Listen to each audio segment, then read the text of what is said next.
And next, today we're going to do something a little different. We're going to watch E3 1995, the very first E3. I was browsing around YouTube and I stumbled upon this and I watched a little bit and it's amazing. So let's watch. We're going to go to full screen, but I just want to make sure my levels are good because once I go to full screen I don't have a second monitor to see. I think the levels are good. I tested a little bit.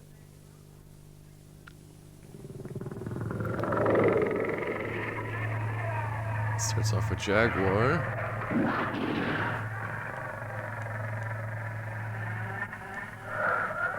Okay, hopefully levels are good.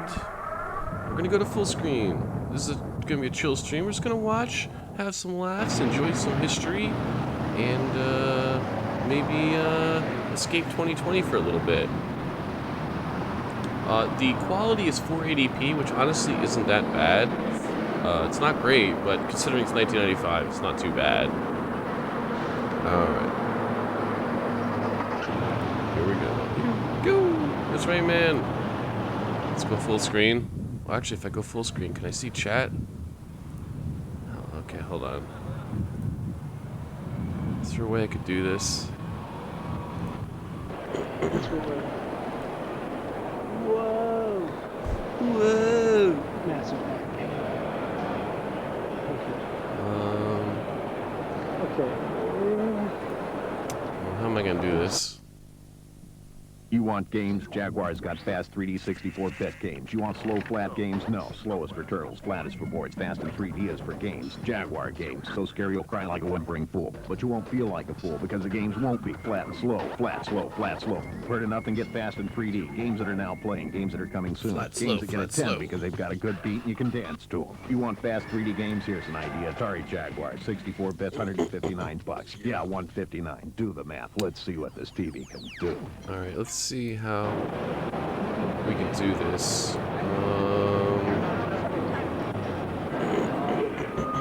What's up, Saki Day? Welcome. We're watching the very first E3. I'm trying to figure out how I can go full screen while still seeing chat.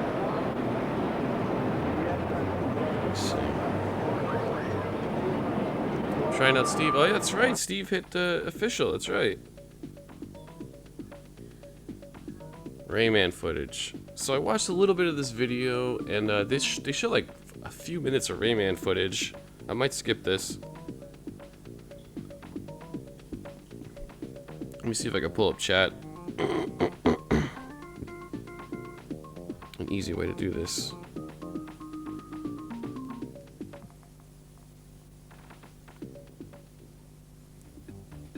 He's out. Yes, he is out. I saw that, actually. You're right. Alright. Let's see. See if I can see chat here. So this is Rayman. I assume it's on Jaguar. It's just based on the sound effect, the sound chip. Let me test something here. There we go. Okay, I got chat. Okay, it's not the best.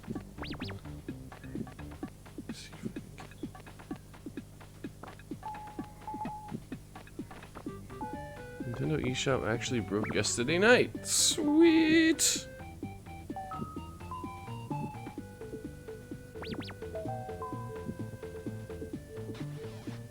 Alright, we're gonna try going full screen here.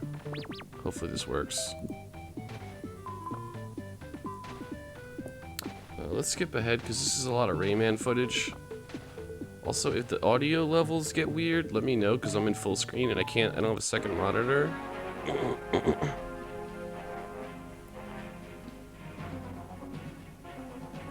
Let's see if...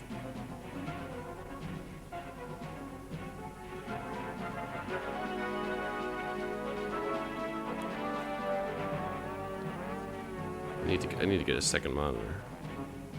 It's kind of funny they're starting off with Jaguar.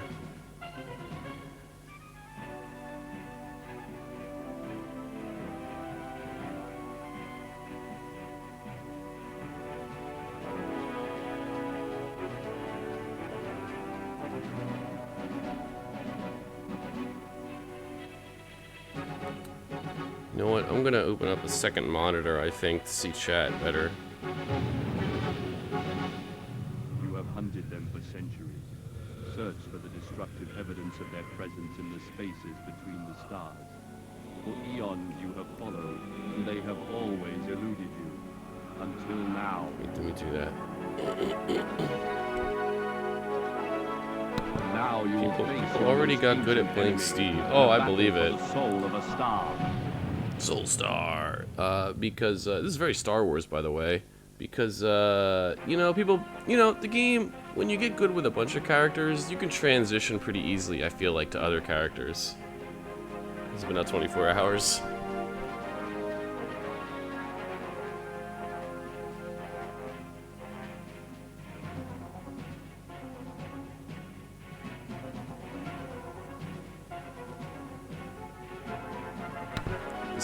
This is very Star Wars. Let me know, make sure that if there's any problems with the cursor or anything. Here we go, E3, 1995, the very first one. He's a more unique character, true, but isn't he like a sword guy? And still, I mean, you know, Smash. Not yet. Okay, here we are at E3 with Dean Fox, who's the Executive Vice President of Marketing at Atari. Sorry, Nerd Senior alert. Vice President of Marketing at Atari. He's recently joined Atari. Can you tell us about what your past experience is in video game marketing? I've actually been with Atari in the original Warner days and spent some time with them at that time running their advertising. Since then I've worked at Sega and helped start a company called Rocket Science. What was Rocket Science responsible for? Rocket Science is a new Hollywood Silicon Valley startup. Very big funding, very big expectations, very exciting software. Very exciting software, but we're not going to tell you about it. You know, just stuff. What are the differences that you see, and what are the Great benefits craft and and drawbacks build. on both sides? True. Well, clearly, because Sega is a Japanese company, working with a Japanese company involves a great deal more trans-Pacific diplomacy. Atari being an American company based right here in Sunnyvale, California, it's pretty easy. Everything's in one building. You can talk to everyone you need to talk to manufacturing, make things happen much faster. He's like, I don't have to travel overseas so much. Given that the Sweet. Ultra 64 has been pushed back Ultra till 96, 64. that leaves the Jaguar sort of as the sole contender in the lower price range of the next generation systems. How does Atari see that as an advantage, and what is going to be done to exploit that in marketing terms? It's a good question, actually. I think it's very rare in marketing or Good question, business in kid. general to get an opportunity like this. You can also glide like there Meta is Knight no and Brawl. alternative to Atari under $300. I suck at Meta Knight. There are a great many people who are not going to pay $300 for a game system. So it's fairly easy to exploit. We have Wait, a great system. wasn't great software, Jaguar, we have the best price in the business. Like really Are we expensive? going to be seeing any more national TV ads or even local TV ads for out of the LA area? I feel like Jaguar Our was advertising really program expensive. is going to be the largest in Atari's current history. Very significant advertising. You'll see it everywhere. It's a national program. It involves network television, spot television, cable television, consumer print, and radio. One of my last questions, and it's a self-motivated one. I realize Atari has plans to get on the net. The net. And possibly do a World Wide Web page. World Wide Web! What is Atari planning to get out of the World Wide Web page and the rest of their net access? Oh, they're going to get an And internet how site. does marketing fit into it? Oh, snap. Well, historically, Atari's had a very faithful, loyal following of people from the computer days as well as the game 2600 days. And that following continues to be at the forefront of web activities. So we realize we want to keep our communications with those people as broad and deep as we can make them. The web is definitely a part of that picture. We want to let these people know because they're the ones who will spread the word about Jaguar. We're going to get a website, Is there yo. anything else that you'd like to share with We're legit. people at home regarding Atari's future and your plans and how you fit into Atari? Next stream, Well, I Smash think Bros. if you look at the Maybe. overall package of Atari products, including VR, which is definitely a breakthrough. We have VR? the fastest tracking mechanism ever made. Was there an Atari VR? And that target price point of $300 for a home system. We'll be the first in the home with real VR, immersive VR, not black and white, not non-immersive VR, but real Ooh, arcade shade style at VR. the Virtual Once Boy. you played these games, you don't want to play any other kind of Take games. It's that, a Virtual much better Boy. experience. Jaguar will deliver so much more in terms of CD and JagLink, which is a way to play two Jaguar systems, one to JagLink? Jag modem. Jag 6 modem. button controllers. We've got many new products JagLink. coming, and it'll be a very exciting year for Jaguar. That is the stupidest thing hope I've so. ever heard in my entire life. JagLink. Has anybody ever used JagLink before?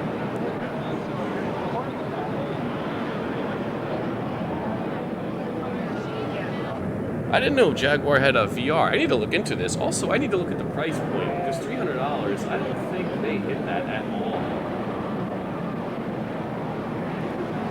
Virtual Boy is bad. Yes, it was. And that was a clear shot at Virtual Boy. There it is!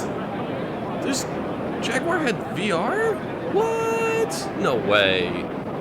I need to look this up. Look at that thing! The seat moves like that. Take that, Oculus Rift. Oh my god, I need to Google this.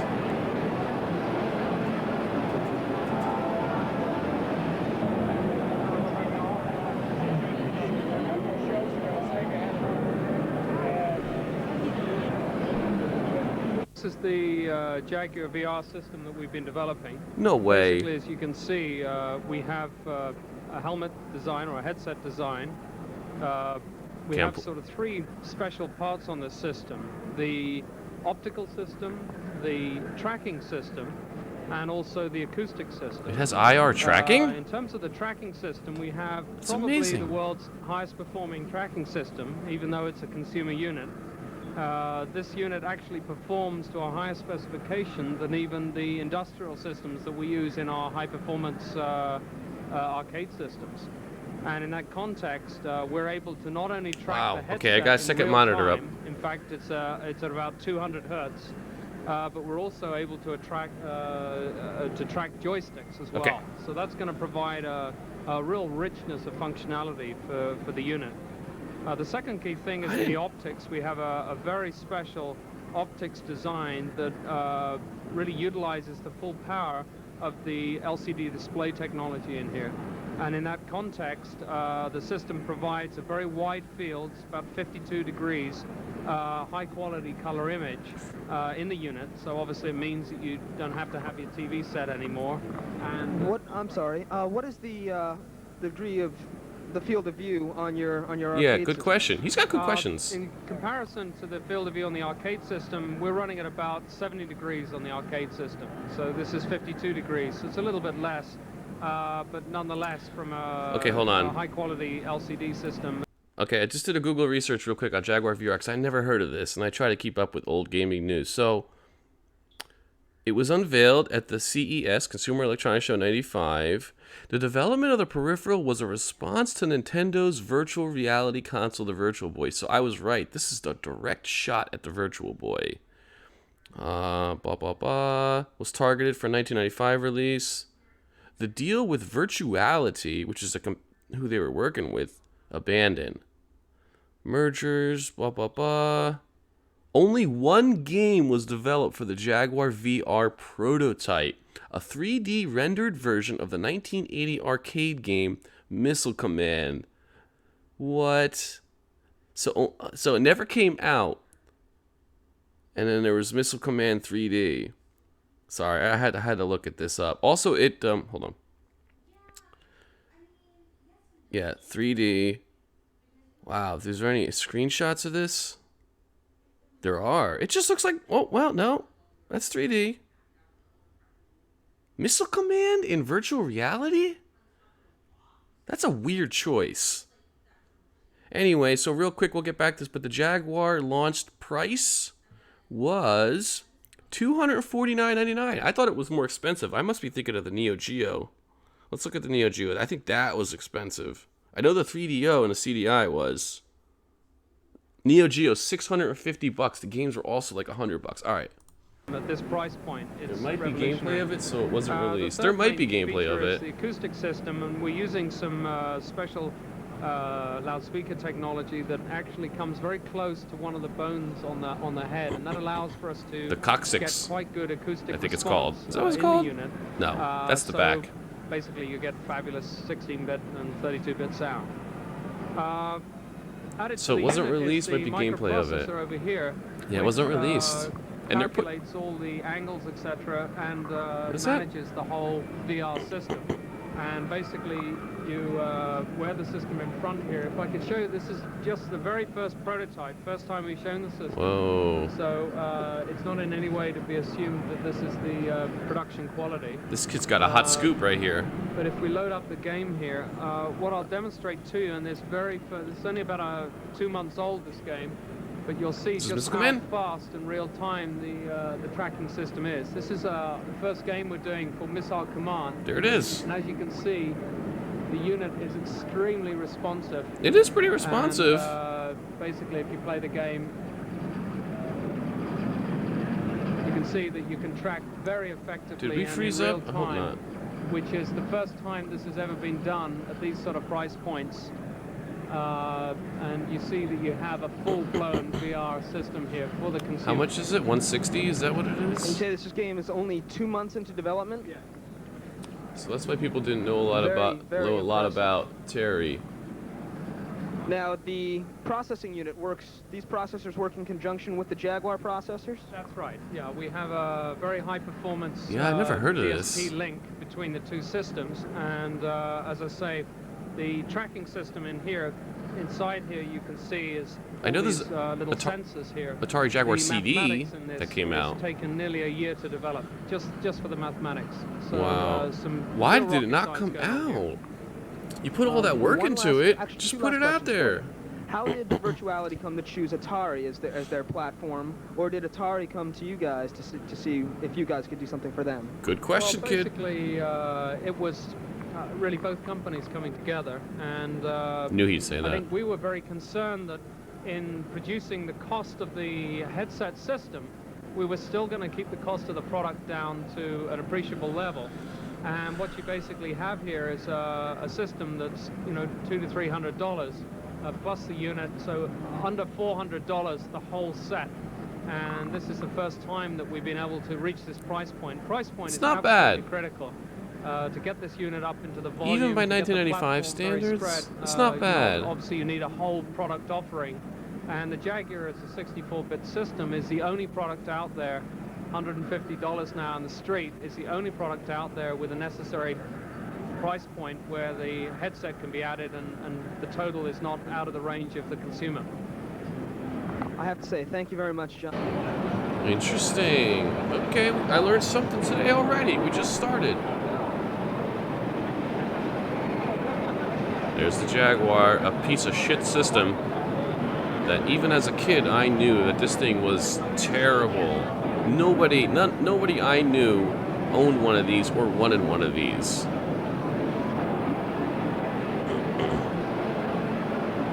It had a couple good games. It had Aliens vs. Predator. That was pretty good.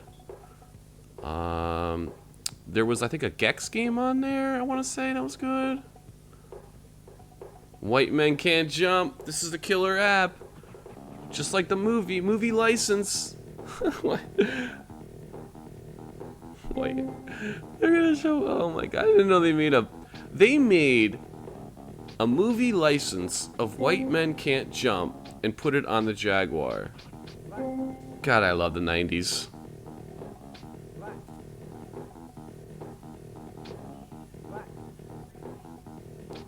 Funky soundtrack.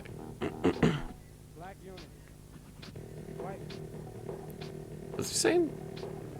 Virtual Boy and the Jaguar Atari. Oh yeah, VR was always a promise, was always the carrot dangling in front of gamers for the longest time. It has always been the white whale, the holy grail. And finally, we're kind of there. I've played a bunch of games on virtual reality headsets, and I was really impressed. And I want one, but I can't afford one right now. I think there are videos on the prototype. Oh, I'm sure there are. Coming at you. Coming at you. Look how bad this runs. I'm open. Look at this. It looks off.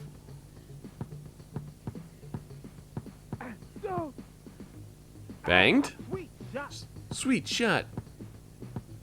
Look at Here it this. comes. Get off me. Get off me. All rim. All rim. Yo. Yo. Okay. Get off me. This is really bad. I know. The Jaguar was so bad of a system. Get off me. Sweet shot. And they kept money shot. Hey, I can't show that. Coming. They kept hyping it as 64-bit, you know. Man. But nobody fell for it. Like, kids aren't stupid. We didn't fall for that. Yo, take it. Ooh. Sweet shot. Look at this. How much are they gonna? I don't want to watch more of this. And I Okay. say to you, my brothers and sisters, hell is a deep, dark Doom. Okay, Doom on Jaguar's good. filled with fire and brimstone, lost souls and demons. And how do you escape this eternal damnation? Preach. Blast the nasty demons right between their beating little eyes. Yeah. For the 64-bit Jaguar, the best Doom ever. I've heard that's a very good port of Doom. Not the best, but very good. The controller sucks too. The controller's huge. Uh-oh, air cars. Like that song. Hey, it's Doom. Doom never changes. Alright, let's see air cars. God. Did that say, wait, did that say family tank? Hold on. Did that say family tank?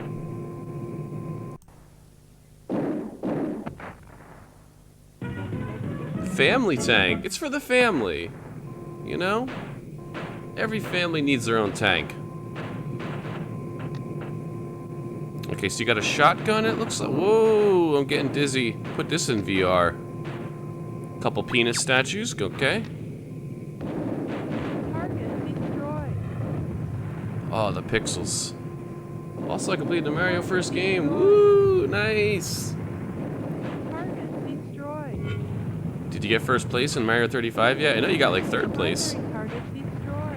Radar jamming activated. Radar jamming activated. Destroyed. Target destroyed.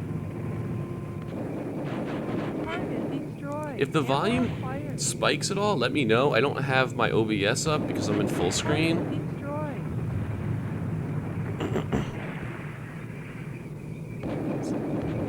Primary target destroyed. This looks bad, but not the worst thing. Target destroyed. Might go on to the second. Ammo acquired. I've been craving the Mario 2 actually. That's like one that I Destroyed. haven't played a lot of, and it's so weird that I kind of want to. Nope, never got first. I got second. Ricky Bobby. Target destroyed. All right, let's skip this. We can't. Uh-oh, Barkley, shut up and jam. I remember that game. The final is too much to handle. Too hot to handle, too cold to hold. We're the Ghostbusters in control. 69. All right, let's see Barkley, shut up and jam. I think I may have played this on Super Nintendo, maybe? As a rental? Look at him. Oh, he's got a derp face. Like there's enemies everywhere. Whoa, look at all these options.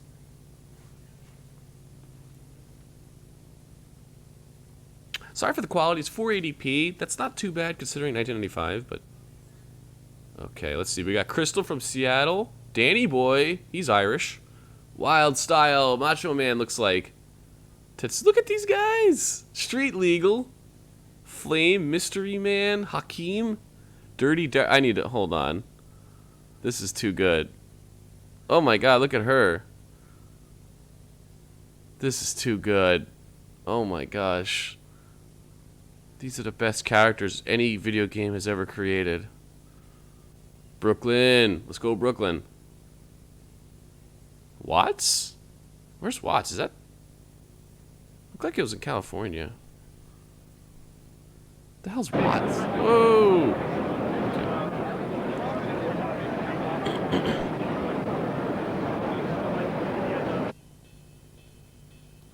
Fight for Life? Never heard of this. Music's kind of good. Pog. Oh my god. Oh my god. Virtua Fighter, you are not. This music's kind of kick-ass though. Damn. Man.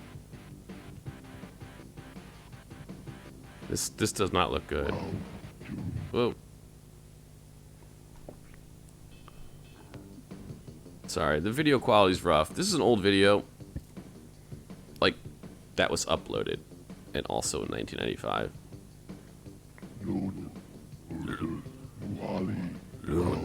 Somebody get this guy a lozenge! Smash Bros. Who? Whoa. Well, this is more like Virtua Fighter. Except ass.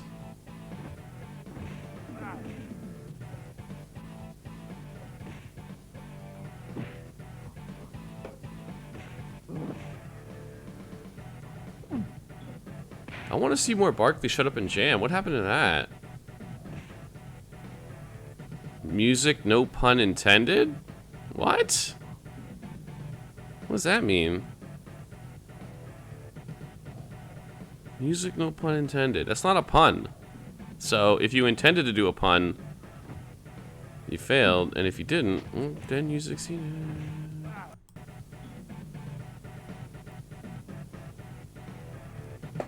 Smash has VR. What? Welcome to Nerf Max Force. What? Get Nerf has ready a for game? action as you enter the Max Force virtual training facility.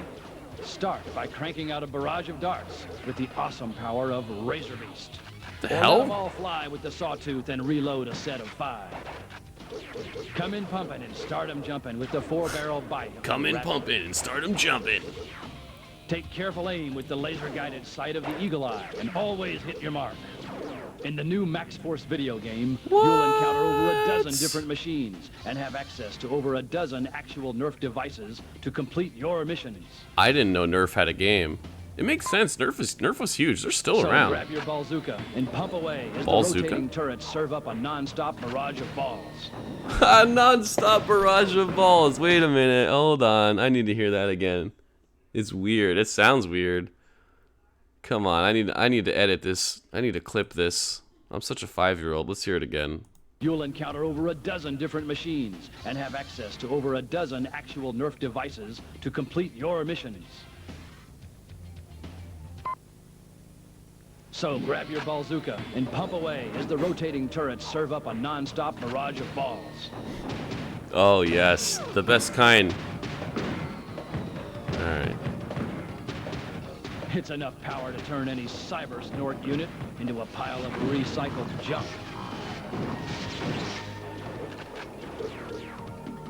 This is amazing. The Nerf Max Force video game. It's Nerf to the next power. I need to look this up. Nerf Max Force. It makes sense Nerf had a video game. I mean, they're huge.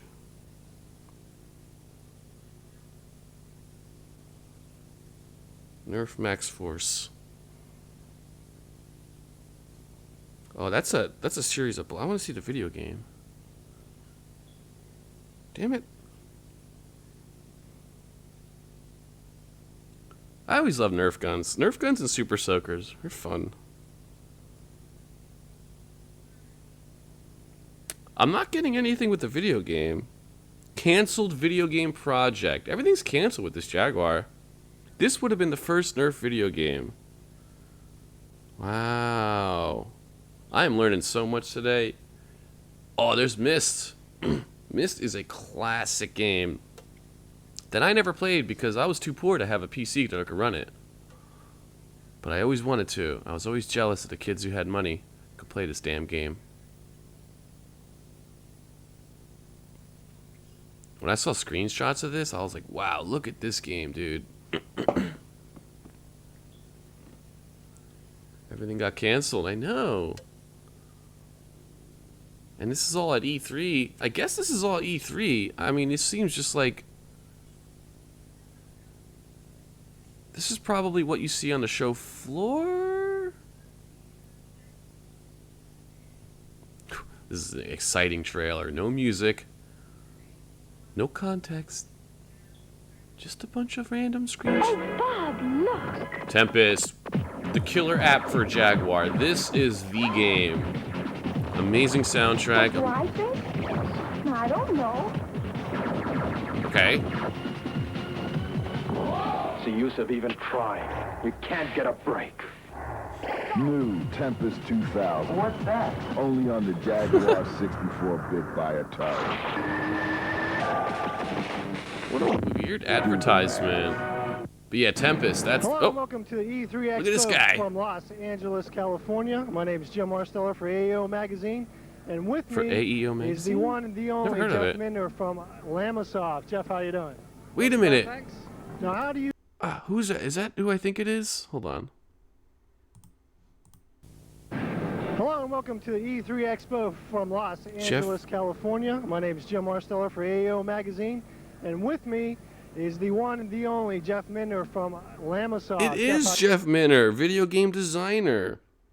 This guy, I don't know much about him, but I've heard that he's weird, and he does weird games. Yeah, many of his programs also feature something of a psychedelic element. He has sort of a psychedelic style to his games. What games did he do? Wow. Centipede and stuff? Really? Attack of the Mutant Camels? I need to know about that. Revenge of the Mutant Camels. Sheep in Space. Mama Llama. Made in France Part 2. Tempest 2000. Hell yeah. Okay, anyway. Sorry. Let me look up Attack of the Mutant Camels while we watch this. How you doing? Not so bad, thanks. Now, how do you feel knowing that a lot of Jaguar owners regard you as the messiah of Jaguar programming? Well, I don't know about that. I just try and do a good job whenever I can. They do sound interesting. Well, we're going to take a look at some of the stuff Jeff has done. And my favorite soft of the entire show, believe it or not, is not a game, but it's actually the VLM, Virtual Light Machine. We've been hearing a lot about it. This is actually it. The hell is that? And let me tell you, it's just fascinating. What? Jeff, do you want to show us some of the different methods or the different modes that we have with VLM? Sure. Well, there are 81 different effects arranged in 9 banks of 9 effects each. And if I just step through some of them here. Yeah, I know the one that we saw on the Atari demo tape, the Atari dealer demo tape that was offered to a lot of the people before Christmas was nice, but it didn't really show off some of the stuff I saw at the show. It's really trippy. Some of the things that I've been seeing today, I was like, wow. The VLM was an option where you could actually put audio an audio line directly into the VLM, so you didn't have to play a CD. Are they still talking about marketing that when the CD comes out? Well, there's the design for that particular cartridge is done. Whether Atari will do it, I don't know. They're still thinking about it at the moment. If they don't do it, then probably the Virtual Light Company will. Okay, so I guess we got to start sending our letters Jeff now. Minter has definitely done acid before. You've got 2 modes operating right now. That's the Classic and the Defender Plus mode. Yeah. And you're kind of... How far are you with the 2000 version? Well, most of the backbone of 2000 is in. The tiling generated for the parallax scrolling backgrounds is in. The perspective surface generator is in. The main sprite handling stuff is in. And the demo mode I've got, which is disabled in this version, is running 128 objects, full collision detection. You can fly the ship around, you can shoot at them. Search it up on Google. The Virtual Light Machine is a light The main synthesizer reason developed by I Jet don't Minter want in to show it at the 1990. It moment was is 'cause installed some on of the Number graphics are just Electronics, including placeholder Atari graphics, so we GUI. don't really want to be showing it when people might get the wrong impression. But it's Wow. looking very sweet, 60 frames a second, larger play area larger than the screen, vertical scrolling as well as horizontal scrolling. I'm very pleased with progress so far. That's okay, so neat. we're still on schedule It looks for cool. fall release of the CD? I hope so. I'm going to have to work my butt off, but that's what I'm aiming at. Well, a lot of people are waiting for it, Jeff, so we got to work hard. Okay, So it's an older we're gonna game try to he's see if we can putting step back on and the take a look at Jaguar, game 'cause you now. said it comes out in Could you just kinda, like, 1990. explain the different mechanics of Oh, here we go. what we got right here? Oh, there's Flossie. And Flossie says the work is in progress. Isn't she lovely? Absolutely gorgeous, Jeff. Absolutely gorgeous. You got to get her back here. Yeah, well, as we're here at the start of Plus mode, I'll demonstrate Plus first. Okay. I'm going to start with the AI droids. That means you've got two little smart helpers which fly along with the ship, and they're much more intelligent than the droid was in Tempest, which just shot things. These guys will not only shoot things for you, they'll catch falling humanoids, they'll shoot landers that are taking away humanoids and pick the humanoids up and bring them back to the ship for you. Great, let's see some. Okay, let's go. Let's see it. Oh, neat. It's like a shooter. It's like Defender. Okay. Oh, this is Defender. This is not VLM, right? Wow, Looks very it's really weird. moving fast. And new on DVD Try and players. keep 60 frames a second throughout the whole game. 60 frames. Woo! Am I moving so fast? Take that, Sony and Microsoft. Am I moving so fast? Keep 60 frames a second? Yeah, we're going to keep 60 frames. Now, what do you call this? No, I know in Tempest we called it Meltovision. What do you call these graphics effects that you're seeing back here? Meltovision? Like the Aurora in the background. The Aurora comes from the same school as Meltovision. I don't really know what to call it. I just call it the Aurora. But basically, it's done by plotting a It looks line of cool. pixels with the intensity varying at the bottom, then scrolling it upwards whilst reducing the intensity. It's a very similar effect to Meltovision, but we can get it to run in phase mode, so it runs very quickly. Almost looks like a psychedelic fire or something. Absolutely. Well, I had a bit of bandwidth left over, so I thought might as well use it up in making it psychedelic, hence that and the little plasma down the bottom there. Okay, for the diehard people, how about taking a look at the classic mode of Defender? Defender's a classic game. It's one of those few games that from the old days that I think still holds Defender. up. As you can see, It's a good one. identical as far as I can remember back to the early 80s. Of course, I haven't played Defender in a long time, but I know Jeff has, since he has a full-size coin-op back at his pad. There might be a few Defender. minor tweaks to do to get it absolutely identical. Asteroids is really good. Missile Command I How long love. did it take you to port the original game directly over to the Jaguar? Oh, that was done in a couple of weeks. It Damn. was really, it was just a warm-up. That's Thought, quick. Might as well get the classic one going first. On a system as powerful as Jaguar, I mean, it's trivial. Okay, well, you heard from the man himself. Couple Jeff, weeks. would like to thank you very much for talking to us, and we can't wait for Defender 2000. Freaking Thanks Jeff again. Minter, dude. That's what's wild. I wonder if we're gonna see any like people like from Game Informer or Giant Bomb. I don't know if Giant Bomb was in journalism. Gersman maybe. They're obsessed with the Jaguar. I know. What is with this E3 Jaguar thing? We are going to see other stuff besides Jaguar, I assume. If not, I'll search other videos because there's plenty of good videos. You're right, though. It is Super Jaguar.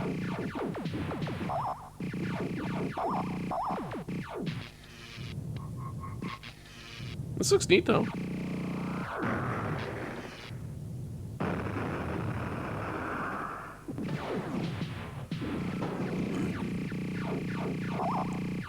I don't love the sound in it.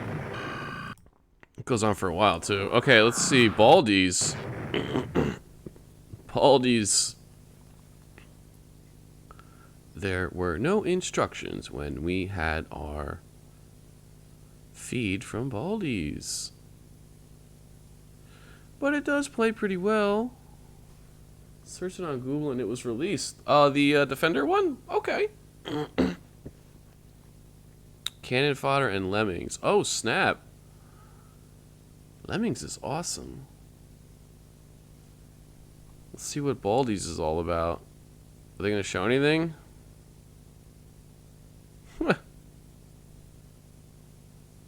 Okay, that's a great demo. E3 game of the show. Alrighty then. Sega.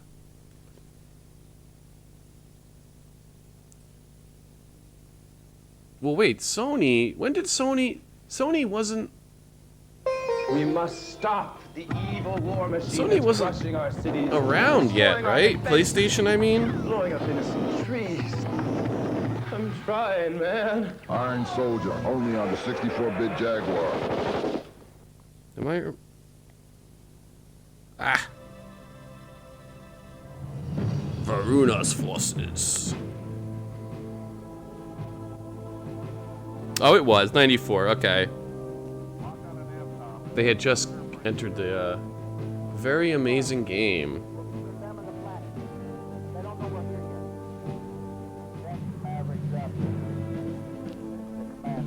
So much Jaguar.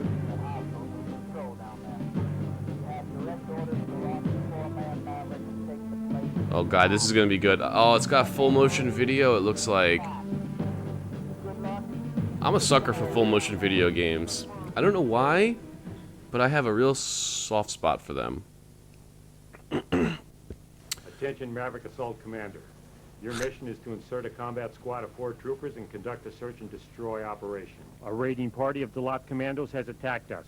They hit the Fleet Transit Maintenance Complex on Regalon 3. The Dalat are preparing this location to be the base of operations for an all-out assault. Baldi's real-time We don't strategy recapture video this game. planet, the entire star system could fall under their domination. CD in North America. Oh, sweet. Your primary objective I is love to locate RTS the enemy games. force and destroy them. No prisoners, no quarter, just shake and bake. Shake the and only chance we bake. have to mount an effective counterattack Shake is and to bake. prevent the enemy from coordinating. What the hell is that forces in thing? the sector. In addition, you are encouraged to lay waste to any and all military assets the enemy can make use of. I know this is a tough assignment, but you men are the best hope we have. You know what? Not bad voice acting there, considering how bad FMV can be. Okay, so we got Makela, Burnett, Ozuma, Kunkel, Tomas, Hemley, Palmer, Carson. That's pretty cool, though, with Baldi's. I mean, it probably was a bad game.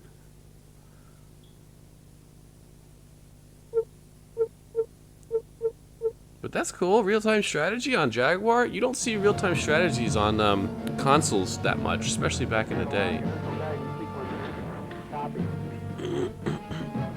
The gameplay was probably the prototype because the gameplay had a background. Ah, that makes sense. Because I'm like, what am I even looking at? You know, that must have been really early build. I'm surprised they even showed that.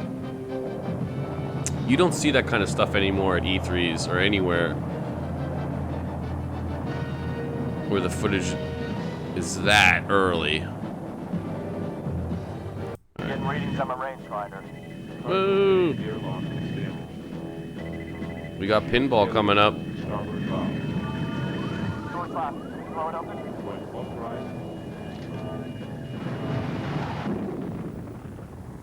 I love pinball games. This is pinball.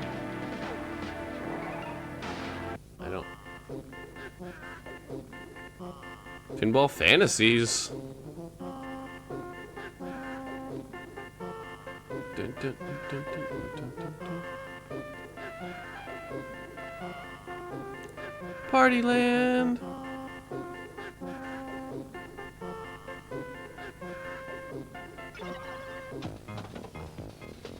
I like the music in this. You found the hidden entrance.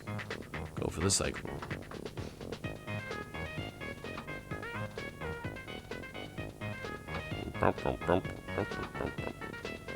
You suck, dude.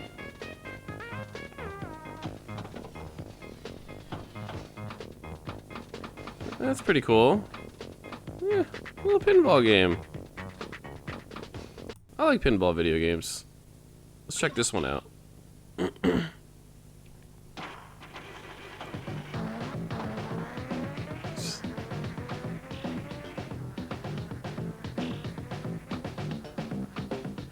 Okay, this music's not as good. Well, Pinball Fantasies went on a lot of consoles. I don't think I ever played that. I played a lot of pinball video games back in the day, especially on Super Nintendo. I still have my cartridges actually for pinball.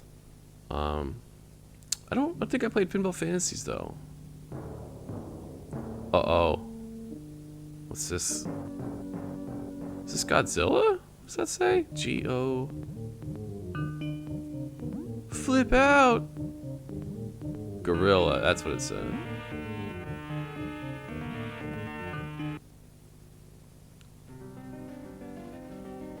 This is like the Jaguar show. We're going to look up other videos of E3. It said PlayStation 3, but I believe that was probably those games that have old games. Yeah. Yeah, like collections and stuff like that. That's gotta be. Look at this.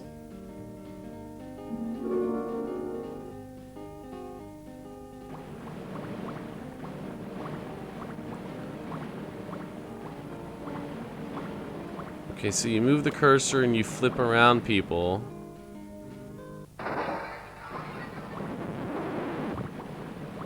Animation's not too bad. That's a weird one.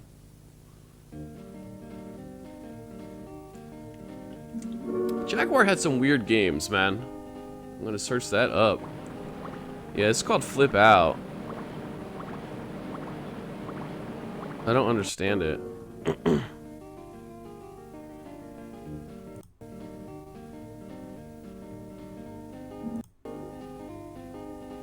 We could skip ahead here.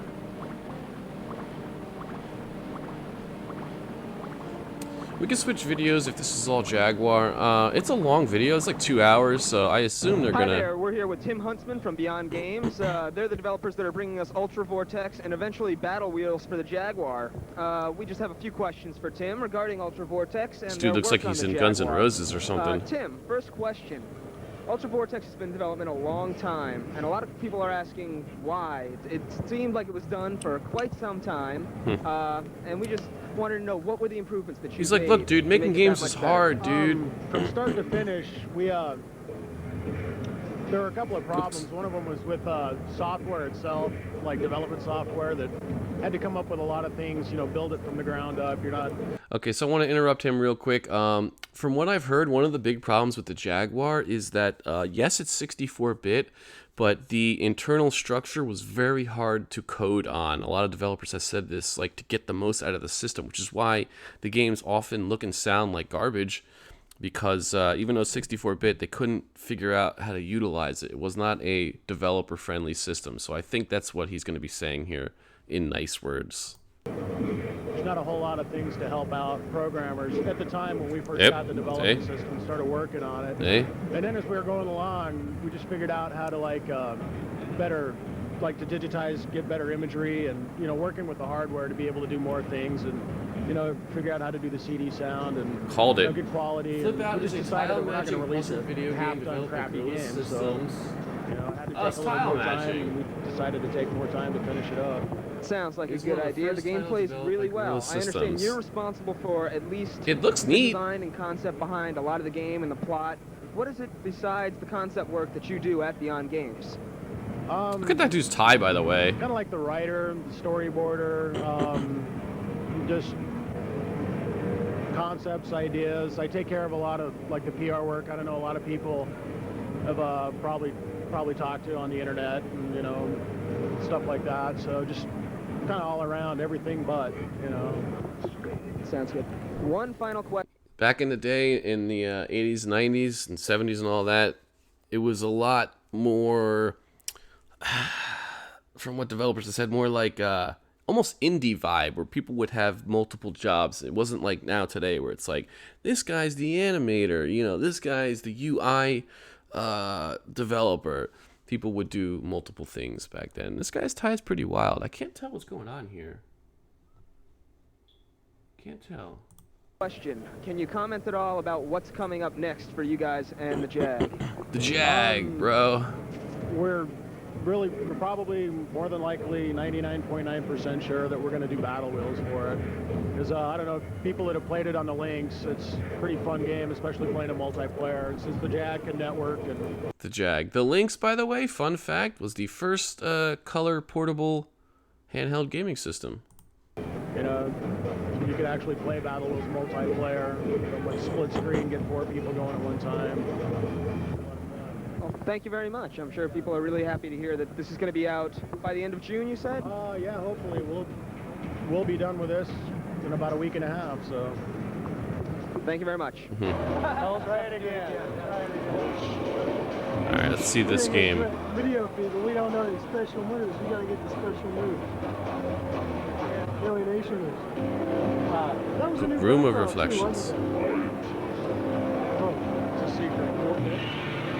Whoa.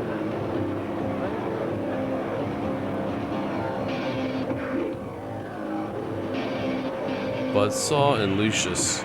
Ooh. It runs pretty choppy. What? Yeah, with buzzsaw too, if you're in the air, you're passing, pull down, and hit, I think, no grab. What game is this? Ultra Vortex. Which seems to be going for a Killer Instinct, Mortal Kombat thing going on here. Even the name Ultra Vortex makes me think of Killer Instinct.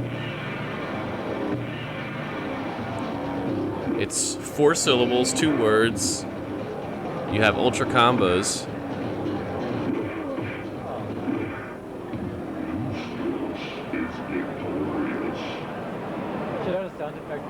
Other fatalities, though. I like the backgrounds, kind of. Oh, that horrible controller. Oh, it's so bad.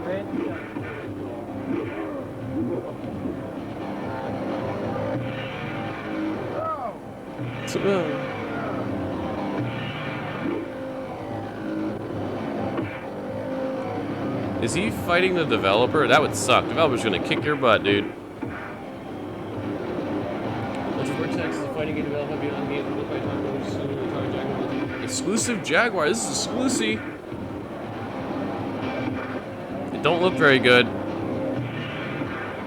That is not a. It is one of the worst controllers I've ever had the displeasure of touching. You think the first Xbox controller's big? Oh, wait. Fatality. Annihilation, they call it.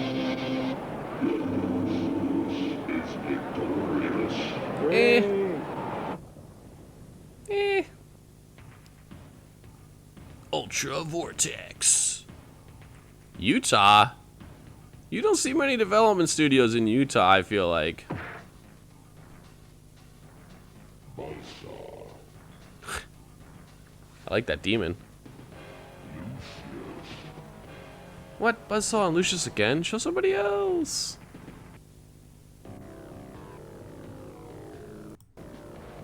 I don't want to see these guys again.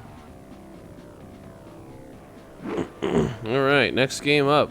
I don't know why this is all Jaguar. Apparently this turned into a Jaguar show.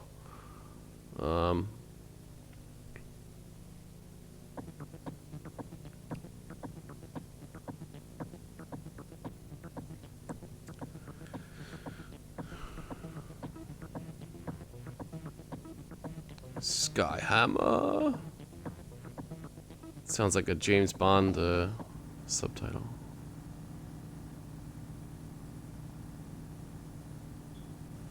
Okay, looks like you have shield and damage. You have fuel and fire.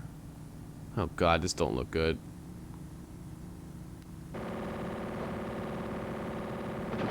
Look at those particle effects. Ugh, it's just ugly. Oh, you can fly. The sound effects. You know what those sound effects sound like? Oh my god, those sound effects sound like, I forget, an NES sports game, or maybe multiple NES sports games. The crowd. Oh, there's one in particular.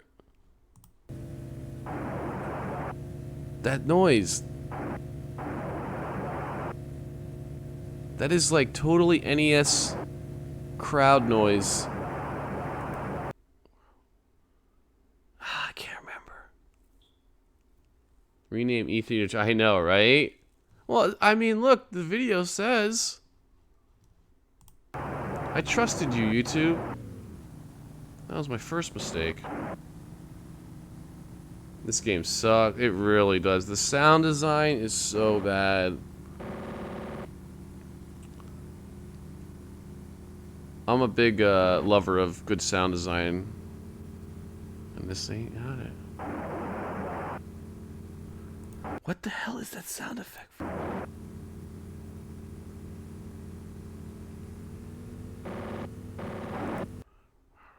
It's like, it might even be an NES fighting game. When you win. Oh, it's gonna kill me. Shooter video game. Wow, this came out in 2000. Wow. Reminiscent of G-Police, which was released 3 years prior. No music, too. This kind of reminds me of Descent, which was an amazing game back in the day. Descent was awesome. This came out in 2000. Wow. Alright, let's see. Power Drive. I want to see more like behind the scenes stuff of E3. We're gonna have to change videos. Let's just skim along.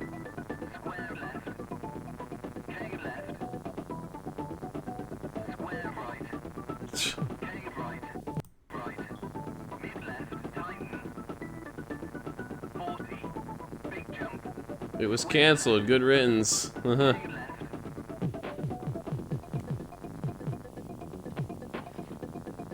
Wait. The last game we looked at? Or this game? Alright, let's skip ahead. Oh. Good riddance. That game was a Power Drive.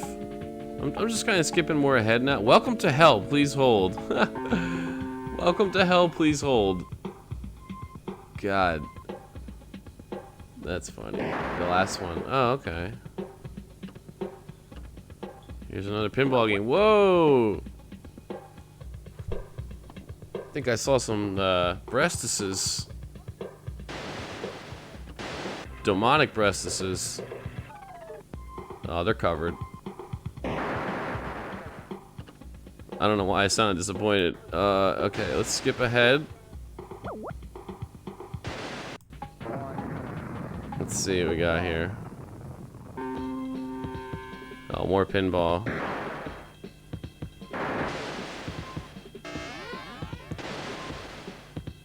Sound design.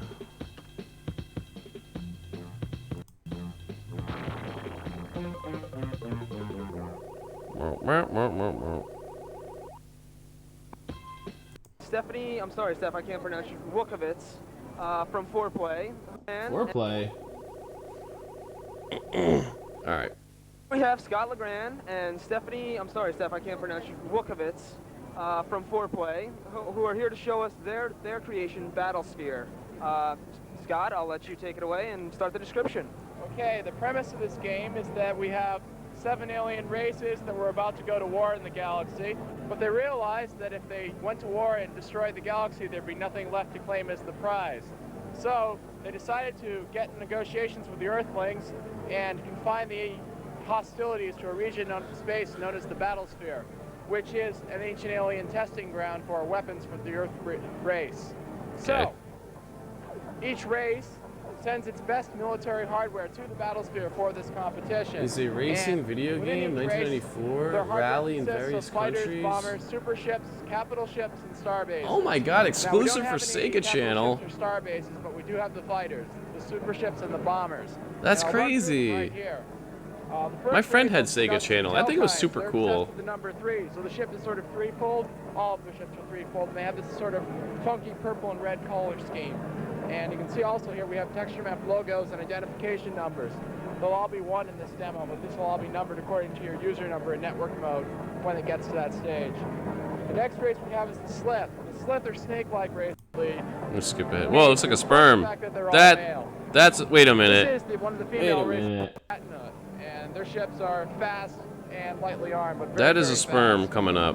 Finally, we have an all-male race known as the Oppressors, and Oh. their ships are appropriately made to reflect the fact that they're all male. Oh my This God. is one of the female Really? more violent-sounding ships. In fact, this is their super ship, the Castrator. The Castrator. Okay. This is another of the bird race's ships, the Vulture. What? This is their bomber. This is the Snake Races fighter. It's known as the Cobra, as you can tell from the name here. The Earth Race has a bomber. What is that? All these ships are like normal, and then all of a sudden he's got a sperm ship and a castrator. Sounding names like Pulverizer and Annihilator, despite the fact that really they're the worst ships in the game, and they're just sort of in this because they're really obsessed with weaponry, and all the other races realized if they didn't include the Earthlings, they'd probably blow the galaxy up with one of their doomsday devices. Interesting. Okay. What is that? It's been a while. This is the Bird Race's super ship. Sort of looks like a Romulan bird of prey. It does look like a bird of prey. And we're gonna I'm not sure what this game is. Coming out of them in the final cost, but they're not there yet. Looks like a Romulan bird of hold prey. on. Looks like a Romulan bird of prey. Sorry. No.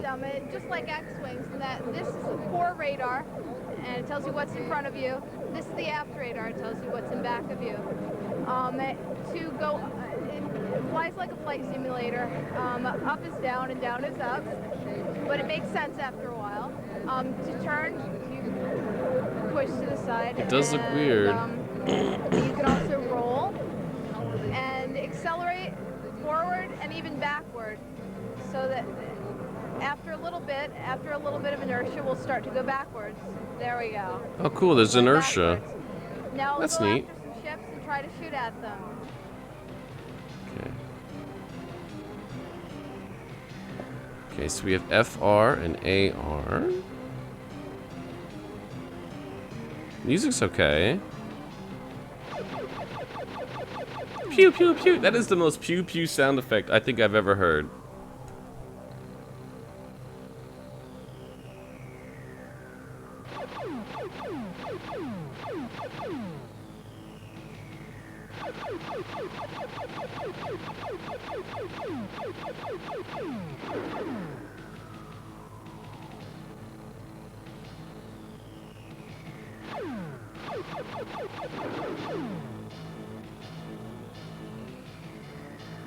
Sorry about that. Yeah, I don't know what this game is.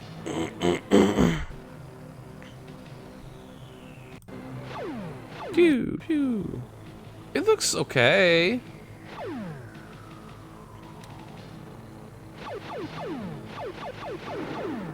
I like a good space battle game. Now, what are you using?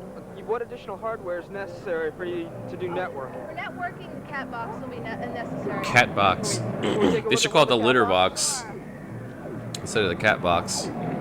Because the Jaguar is a piece of shit. Okay. What is this? Cat box? I just asked what additional hardware was necessary for the networking. On the and cat I figured now box, would be a good time for you to give us some background on the cat box. Sure. Cat box is cat box. Audio, video, and communications device. You can see the ports back here. This over here is the video section. We've got composite video connector, the analog RGB connector. Is this for internet? That's video connector.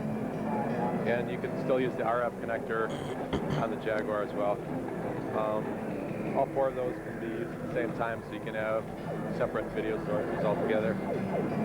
And then for audio, we have the standard RTA 600 ohm audio outputs that you can plug into your VCR or whatever, your stereo. Your VCR? We have two headphone jacks, so you can plug 3.5mm or 1/8" headphones into it. So it's just like a control. It has a really good high quality CD type audio amplifier in it for headphones. And the communications are over here. We have a switch to control which port you're selecting. When it's down, it selects the bottom port, which is RS-232. That can look be this used with up. modems or Atari no cat modem box. cable. That's how we network Doom machines together. Ooh, network Doom. It's in the middle position. That's for the DSP pass-through. Atari's voice modem or future devices will plug into that. And in the up position, it's CatNet. These two phone jacks are for CatNet.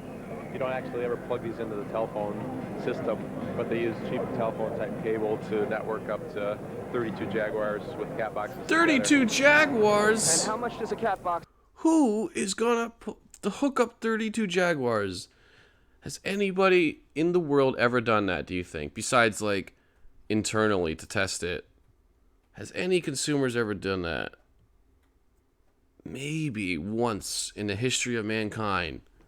Somebody out there, after a long bender of booze and LSD, decided to do that Cost? It's $69.95 retail, and this end plugs directly into the back of the Jaguar. Now, where can I get my cat boxes? How do I order one?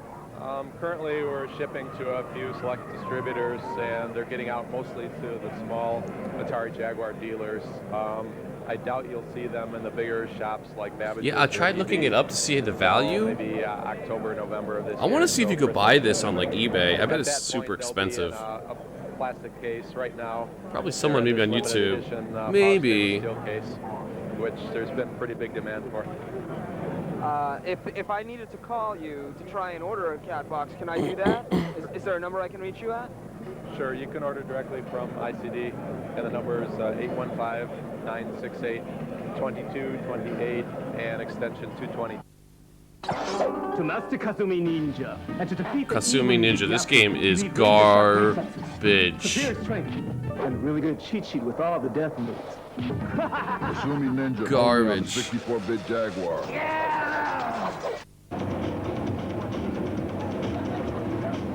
I can't even find the Atari cat box on. There's a CD on eBay.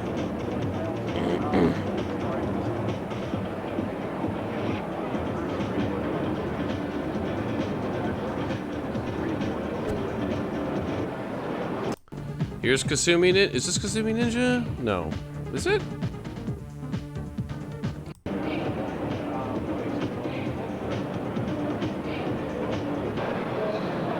Whoa, look at these people. This is what I want to see.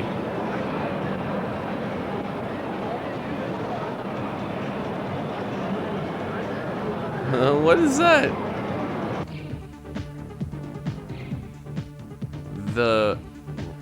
No, this ain't. I don't know what the hell this is. Kasumi Ninja. Oh, I know. It is so bad. I never played it, but I've watched Let's Plays of it, and oh my god. Shockingly bad.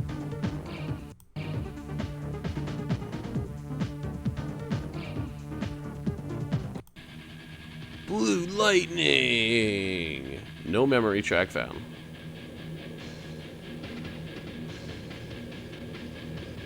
Sounds like knockoff Megadeth music. Oh, it's like Ace Combat. Roger, Blue Leader. Engage and destroy. Locked and launched. Got some butt rock playing. Nice shooting, Blue Leader. They need more practice. Whoa, that was cool. Went above the clouds. It's a Draco jet. Engaging.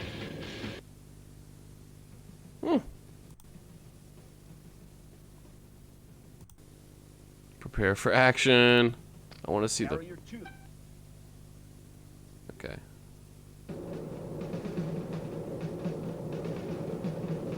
Let's see the actual gameplay, shall we? Here we go.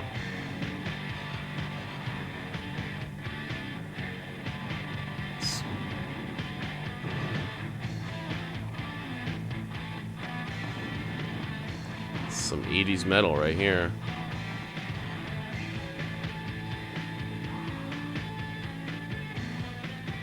It's pretty good music. You're mine. You're mine. This is pretty good music. It's like, it's knockoff Megadeth. Primal Rage. That's a good game. I don't know how it was on Jaguar. Blue Lightning is in 1989? 1889? Exclusively for the Lynx. Interesting.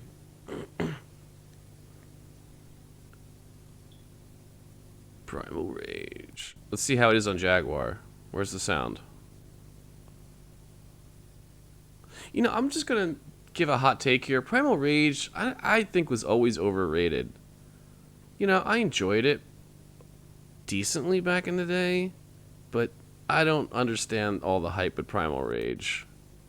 It's just that you get all these cool monsters. Like, that's it. Advanced in the universe. Let's review the numbers.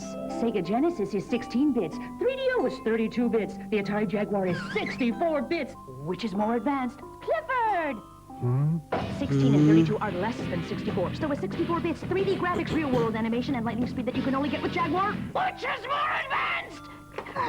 Jesus, lady. Can you repeat the question? Jaguar! Jaguar! Jaguar! Aliens vs Predator. Oh, Hyperforce?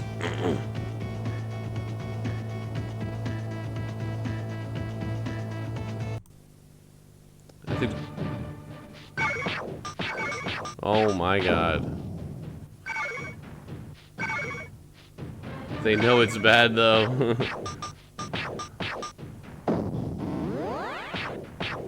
I really hate the sound chip in the Jaguar. I really don't like it. Pew, pew, pew.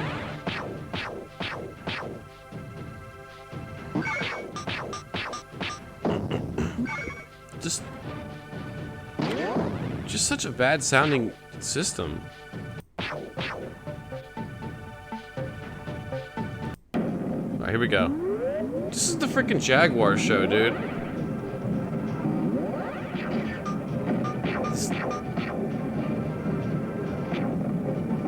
Well, it's got the CD attachment in there.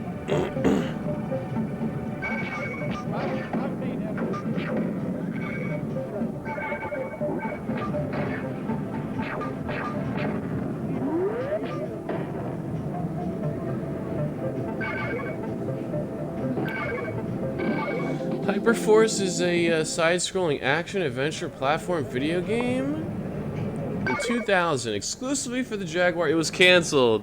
We're now here with Pete Curry and AJ Witten Everything is from canceled. C West, publishers of such Jaguar games as Cannon Fodder and Pinball Fantasies, which is forthcoming actually on June 9th, so look forward soon. We just have a couple questions for the guys at C West on their background and what they're looking forward to in the future. Peter, what is C West doing now, and what is their outlook on the Jaguar's future? Well, our next title, of course, as you mentioned, is Pinball Fantasies. We have also elected to do Hyperforce. This guy kind of reminds me of Milton from Office Space. 3 months from now or so. We're out looking for titles. Anybody who has one, we'd be more than happy to accommodate you, at least give it some consideration. We feel the Jaguar has a pretty good future, basically because of its pricing, and it does actually have a lead in the industry. Industry. Just basically, we feel good about everything. He pronounces industry like Trump. Industry. Conversation. Let me ask AJ, what do you do for C West? Basically, I'm in the research and development. Besides have cool hair. Pete brings me the ideas with the games. I look at them, play test them, find the errors, bugs, report back fixes, and any other suggestions I may have to improve the gameplay and playability of the games. Sounds like a lot of fun. Is there any closing words you'd like to leave to the home audience? Pinball Fantasies. That's the way to go. Right, get in there. There is one thing I would like to say. Get in there. You need to get into and support your independent dealers, the old Atari base, the guys that are really working hard. Get in there and pre-book your order, especially with your third-party software people. Get those orders in early. It forces the major chains, for instance, to book early, and just get out and support your dealers. Sounds like wise words. Okay. Do it. Damn it. Buy our games. Give me money. Whoa, look at this. Looks like I'm going into a... Well, never mind. I'm not going to say it. Oh.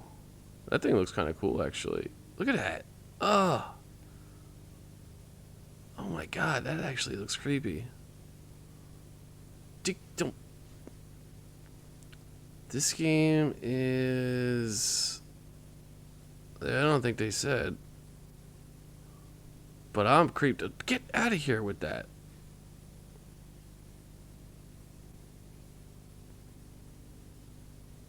Jesus. That actually looks cool. It's made by Ringler Studios, I guess. Oh, we got Brett Hull Hockey coming up next, though. I think this guy, like, had a crazy drug addiction or something. I don't know if I remember that correctly. I don't know, sports. Oh, okay, here we go. You know what? We're gonna skip a lot of this because we need to get to actual E3 footage, not this freaking Jaguar jamboree. Introducing Alien versus Predator. We got an ad coming up anyway.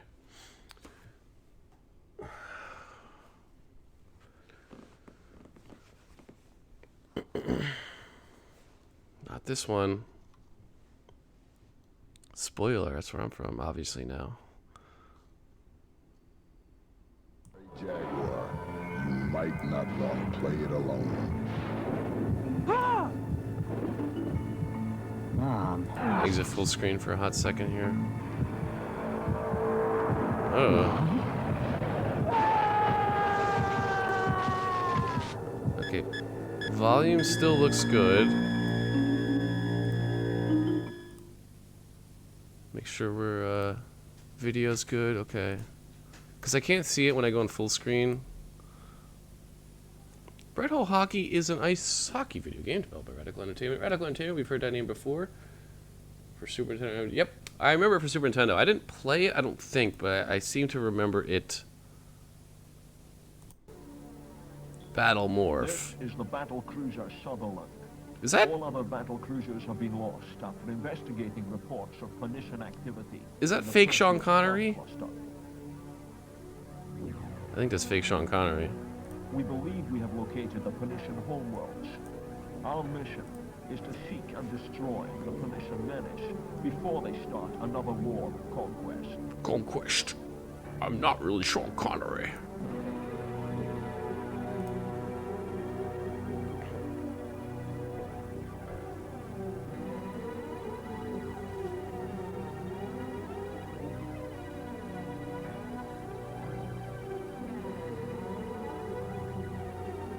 Test runs It's on a the dreidel. new Griffon infiltration fighter are complete. Delivery system is successful. They're stockpiling dreidels. Oh. Stand by for war. Getting seizure alert. Okay, so this is the game that those two guys were talking about. Oh! This one. Yeah, AVGN. Where did you learn to fly? He hated this game.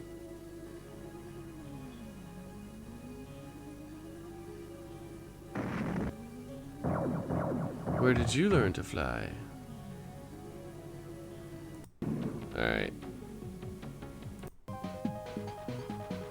Well, that's a cute little thing. With dance club music. This game's called, by the way... oh, we got a fax number. What happens when we fax that? It's in 3D. That game was Battle Morphs. It's terrible. From what I've seen. This one, they didn't give me the title. So, I don't know.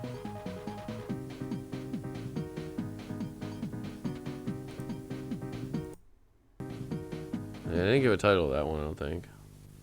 All right, we're almost at the end. We're gonna actually go through real E3 footage, not just Jaguar garbage. We're like Hyperimage or something.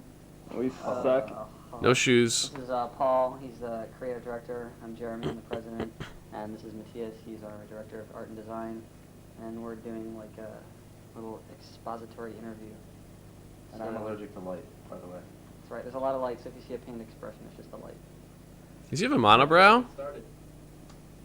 Paul, you want to take how we got started? Super throwback stuff. What's up, Zipbot? Once upon a time, I Very had a lot first of money, E3. and I wanted to do something cool with it. And I was hanging around with Jeremy at that point, and he knew all about SGIs, and I wanted to get an SGI. Kind of looks like a young Jay Mascis. And it turned out neither of us knew enough about that to do it. And then we discovered we knew video games and we could do them. Well, kind of. So we kind of like got together in my apartment and very small 2-bedroom apartment, by the way. And put together a couple guys and started. We actually pulled in. I'd met Ottavio, his younger brother, before. All right. He has a monobrow. I met Paul, and so we pulled O into the programmer, and Paul, O, and I started working on Super Nintendo stuff. Let's try this, right? Moving over to the Jaguar. That unibrow, though. That is a serious unibrow.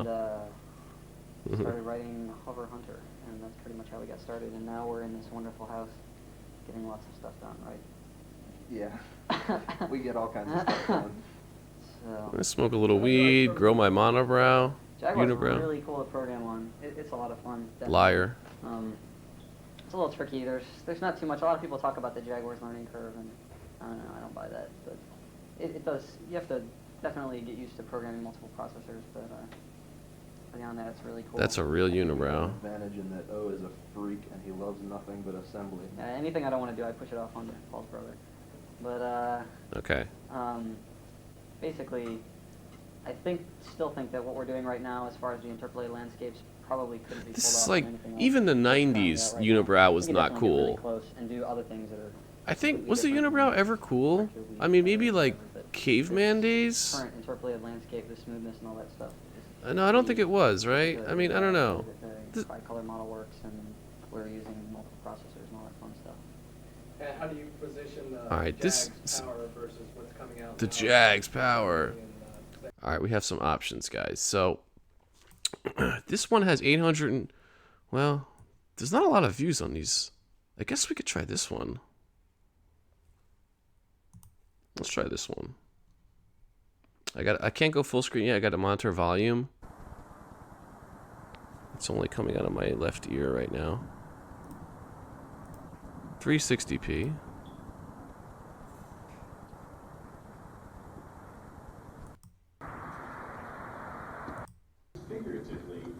Why isn't... It's literally only coming out of my left ear. This is exciting. Now, interactive entertainment years that our business is simply going to be more character and game. It is mono. It is mono. A custom sound chip and a digital. Wait, the world's first what?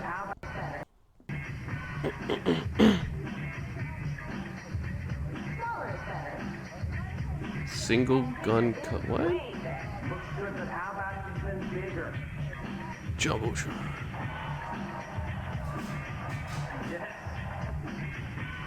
Sony invents the VCR. Is that Howard Phillips? Stop shaking the camera, jerk off. Sega Genesis, and in non-technical terms, sucks the computer code right off the silicon. Computer code right forcing morality Not. among adults, perhaps. Is that Howard Phillips? In a single spreadsheet program. I don't think so. We're faced with explaining He's not the bow tie. intellectual property rights. What is this? It's E3 1995, sort of.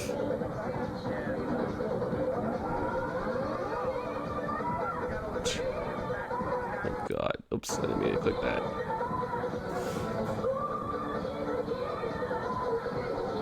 I'm only getting mono audio. I don't know if you guys are wearing headphones. Look at, he's dancing too. Is this Killer Instinct?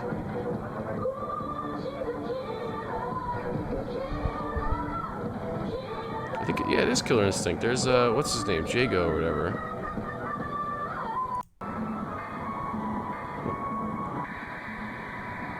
Squaresoft. What do they have? Final Fantasy's... Oh, Secret Evermore. This was a decent game. This was kind of the sequel to Secret of Mana, sort of. It was nowhere near as good as Secret of Mana, but it was a solid little game there. I enjoyed it. This is weird.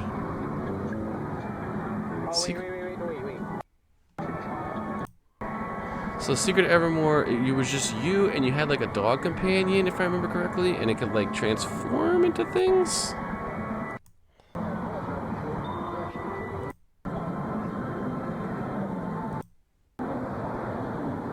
Yeah, see, there you are. I think you have a dog. You see the rotating wheel, very Secret of Mana-esque.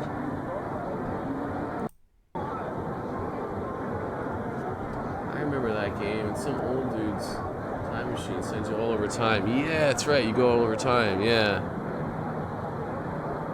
See, there's your dog companion. It was okay.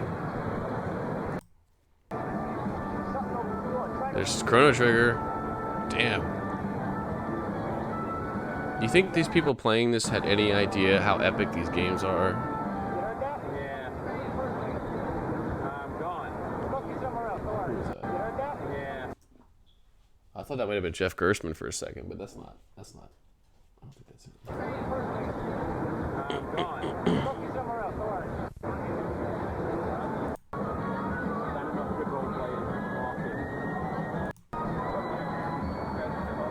Oh yeah, Chrono Trigger is amazing. And Secret of Evermore is good too.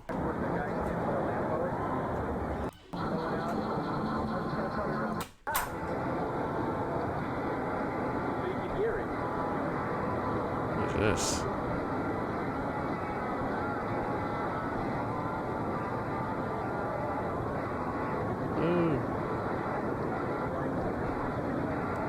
One day I'll play Chrono Trigger. It's a classic, obviously. It's not my favorite JRPG. By a long shot, I would say. But, yeah, it's classic. I hate this mono audio, dude. It's driving me nuts. It's only in my left ear. It's really driving me nuts.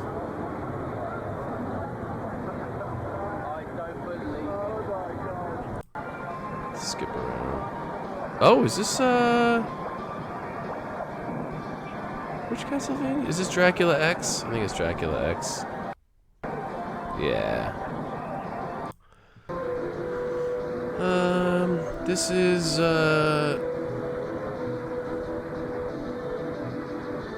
looks familiar. Is it Breath of Fire game? This looks like it. In the darkest hour. Oh, Dracula X, yeah.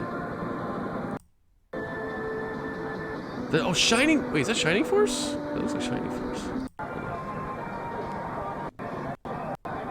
This audio is driving me nuts. Look at this Dracula X. Okay. What is this game?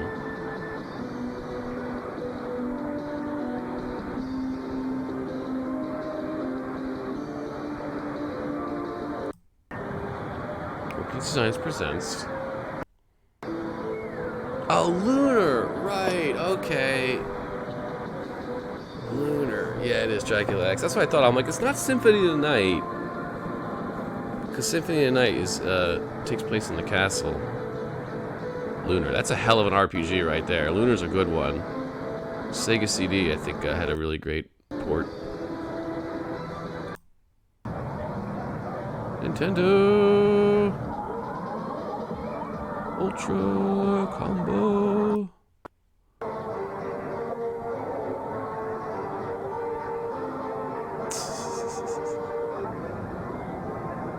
Oh, he's getting a tattoo?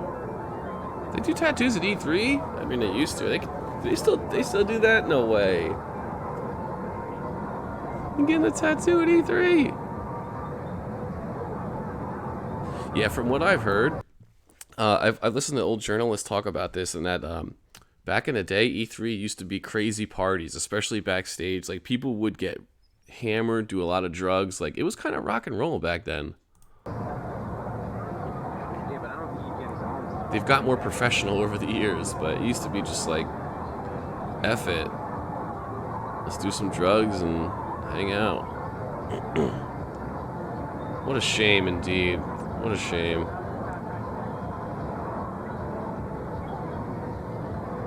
Now it's all corporate suits, like making sure the message is finely crafted. It used to be about the games, man. Donkey Kong Country 2? It's an awesome, awesome game. I'm zipping around because this audio is absolutely driving me nuts. We'll try a different video. Ooh, that looks garbage. Yeah, you thought he was on a smartphone for a second? I remember it's the 90s. It's a Game Boy Color. Oh, right. Yeah, that's funny. Hold on. Oh, it's Earthbound. Dude, this is a hell of an E3. Are you kidding me? Earthbound, Chrono Trigger, Donkey Kong 2, Secret of Evermore, Killer Instinct. Damn. There's Pooh. That game was Earthbound that we just saw. One of my top 10 all-time games. This game, I don't know what it is. Probably like a Desert Strike or something. I don't know. Earthbound. I know it's not a hot take, but I love Earthbound. And I am loving that Moon game that I've been streaming lately. It reminds me of Earthbound. Chrono Trigger, okay. Earthbound has a cult following. I think it's transcended cult following now. I think Earthbound has gone pretty mainstream at this point. Everybody loves Earthbound. No, that garbage one. Oh, I don't know what that was. I skipped over it because it was real garbage. And I don't think it even said the title. Maybe somewhere. Is that an NES? That is an NES. Wait, is that a vertical NES? That's a vertical NES. Playing Ninja Gaiden.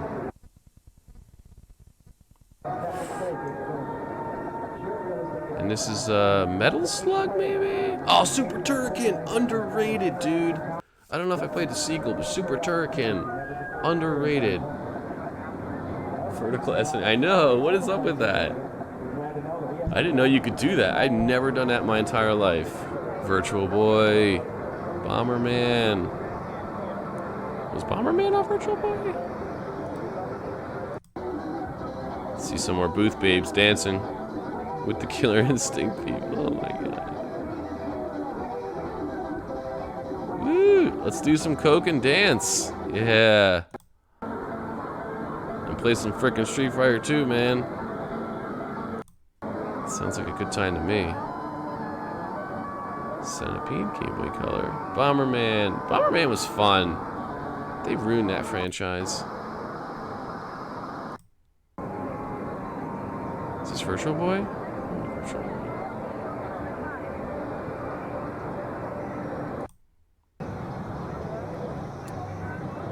What the hell is this?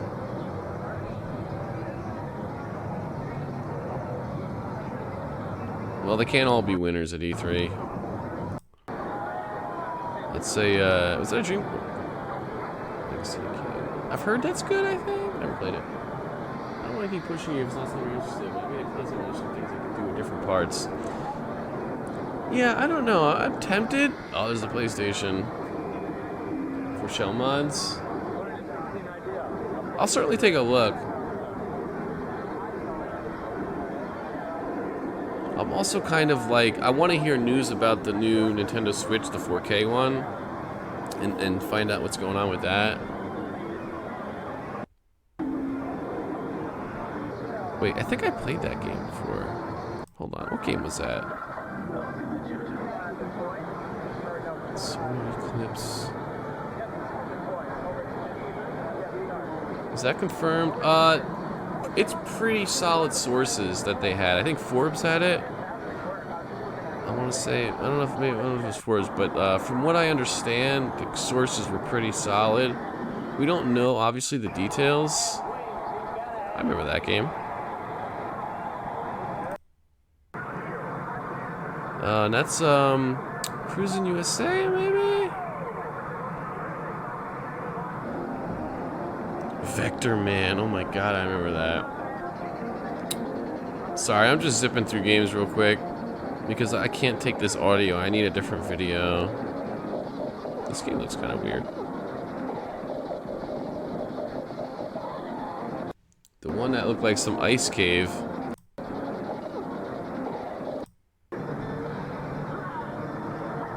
Oh, was that the solar? Oh, look at that.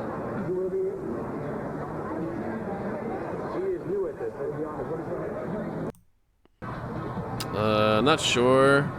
I'm kind of moving on quick.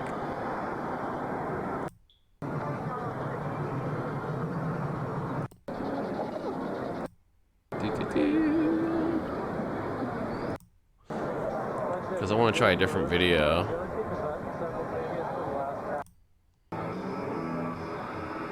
Sports. EA game. It's in the game or something. Look at that guy.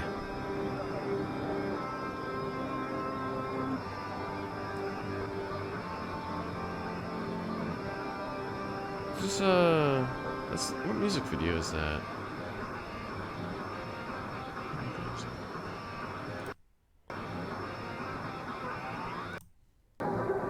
Yeah, I'm gonna try another video. I just want to kind of skip through here. Super Turrican 2, underrated game. Super Turrican.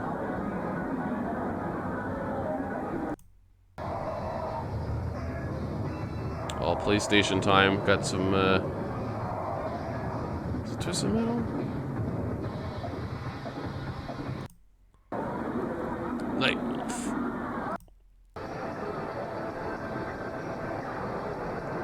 What is this? Is it the Army Men game? Oh, it's Lemmings.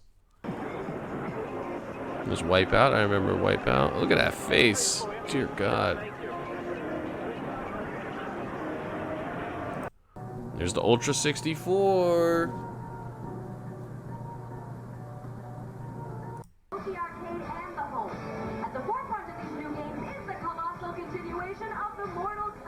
This was recorded a long time ago, so yeah.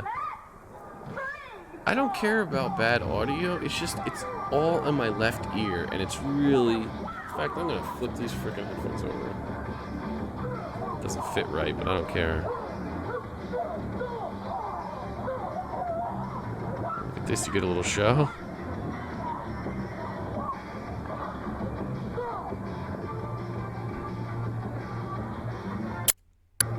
Ah, that audio.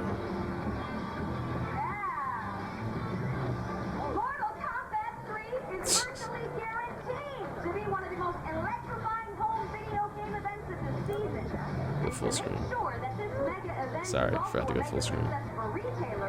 Williams is backing up this product release with the most comprehensive, fully integrated marketing program in the industry's history. This year-long marketing strategy includes a major motion picture. Oh. It's a decent movie, Mortal Kombat. And there are also plans for a new syndicated animated cartoon series. Really? Cartoon series? Live tours, Mortal Kombat, the book, and licensed products, including action figures from Merchandising. Williams Entertainment. We know that the name of the game is sales. And to make this happen, Williams consistently made position as the big name in game marketing. At Williams, we back up all our titles with our surrounding marketing strategy that hits gamers. Yeah, marketing. Kids love marketing strategy. Includes TV, magazine, radio, theater, arcade, and newspaper advertising. We're gonna shove this shit down your throat. Picture tie-ins and reviews and articles of leading In-store promotions. Surround 'em strategy. Suffocate you with our product. Another example of this retail success is that unqualified cyberspace mega hit, Doom. Oh snap. What is this?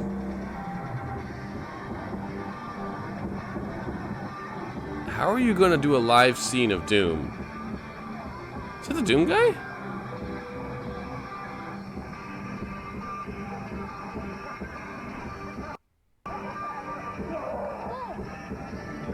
Oh, they're in the audience. This is like Cats, Broadway.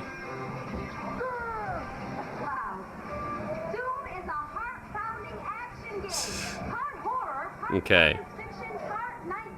That was a thing.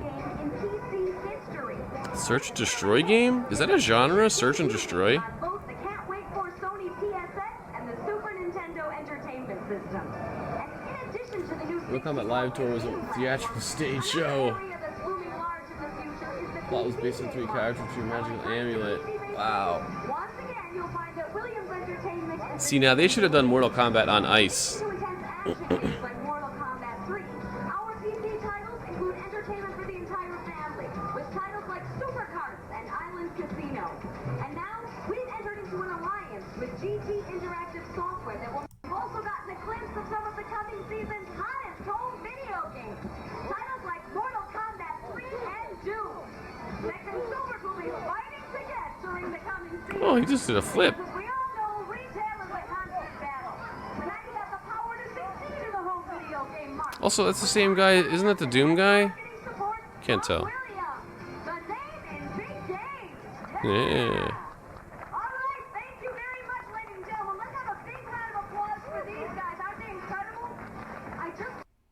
This morning, and I think for beginners they did pretty well. So go ahead, play our games, try them out, get in on the grand prize.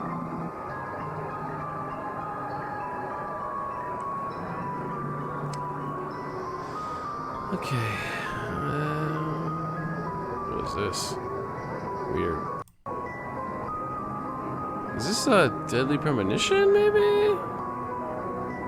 I don't know. Skip it. It's Donkey Kong 2. Sega.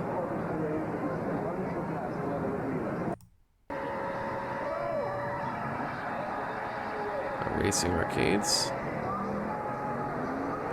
Zebot, if you wanna put that in Discord, I'll check it out. I don't know if I'm gonna go for it, honestly. I'm pretty basic with everything I do. Oh, sketchy. Virtual Cop classic. Okay, you got the Sega Saturn. Oh, this is a Ristar, I believe. I think it's Ristar. Is there a special way? I don't know. You? Oh, is this... What is this? Is this Street Fighter the movie, the game? It is! Why do I know all these games? Alright. Please, end this audio. What time is it? Alright. Let's go back. Nope, don't want to hear about that. Let's try this video. I'll go to full screen when I can. Just gotta make sure audio is okay.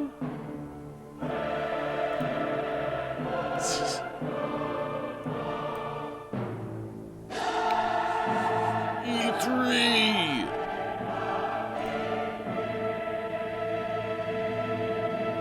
The earth shall split open, and from the split, demons will pour, and video games will reign.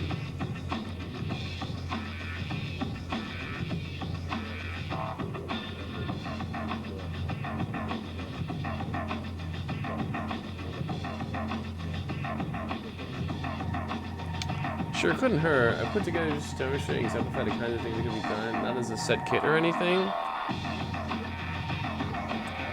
That's cool. And if you want, I got some Facebook gaming groups that I can always, you know, let's put out your name or something, and show some pictures if you have them, or I could download them.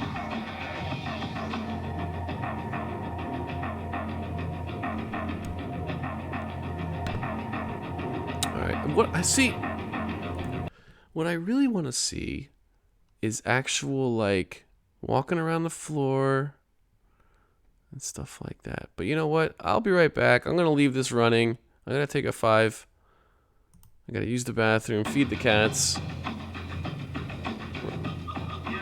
Let's put it... A conventional video game company. This morning I hope to show you why that may be the best news our industry could possibly receive. I'm going to start by discussing this industry that Sony is about to enter, the interactive entertainment platform business. Oh, Sony's coming in hot. But first let me note that I'm pleased They're pissed at I'm Nintendo. not welcoming all of you to Philadelphia. With this, even with Philadelphia? Turn this down a little bit. But now, it's time for a station break. Introducing Sony It's time for a station break. True that. Deeper into the game. Gotta figure out putting a proper portfolio together. For now, I'll have a picture to share with you. Well, I could be the middleman. I don't mind giving you some promotion. This is Virtual Fighter. I'm pretty sure.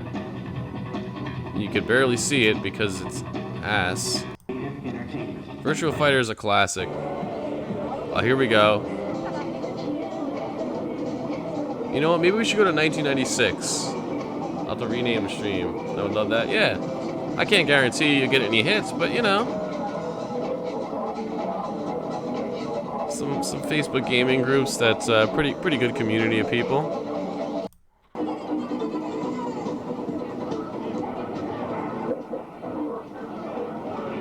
Alright.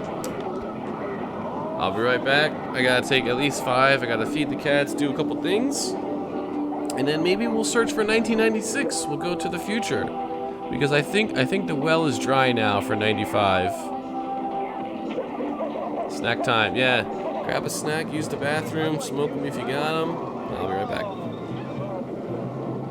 I'll put this on full screen. Make sure the volume's good. Yeah, I think the volume's good. Okay. I gotta get my chargers for the PC too.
Mortal Kombat.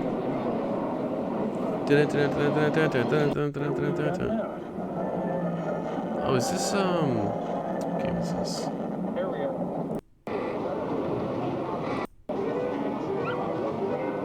Oh, it's Earthworm Jim. Heck yeah. This is a fun game. Good animation. Oh, Rebel Assault 2. Okay. That's one. Okay. I've had a read on a large structure on one of the Look at this guy. but it's bigger than anything I've ever seen. That is really That's what she said.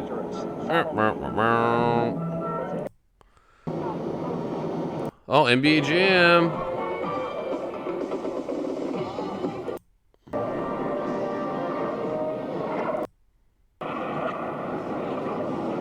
I don't know what that game is.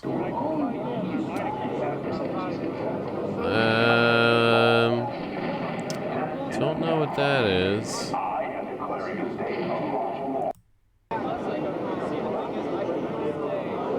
Is that Indiana Jones for Super Nintendo? No, it's Sony. Oh my god, look at this. Sorry, I'm kind of flipping through. I might go to 1996. They're not really like making it easy to see the game titles. Overkill. Konami. Oh, that looks good. I remember that one.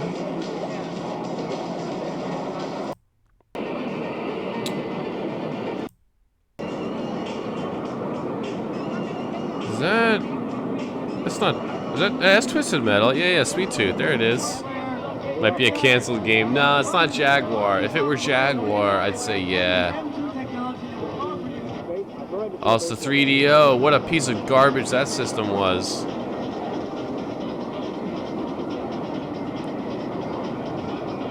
.3DO, man. One of the worst consoles ever.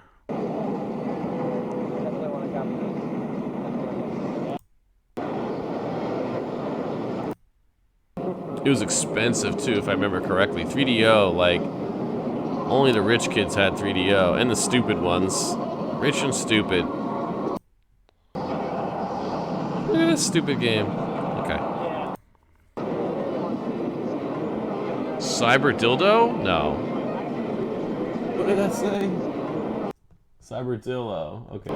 It still could be. That's true. That's true.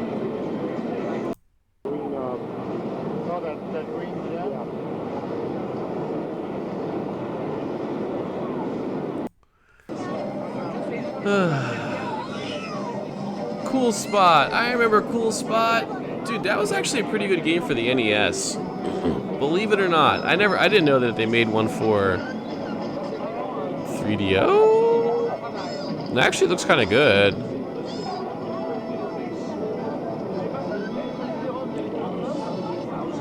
Who would have thought Cool Spot for the NES would be cool? Got Monopoly.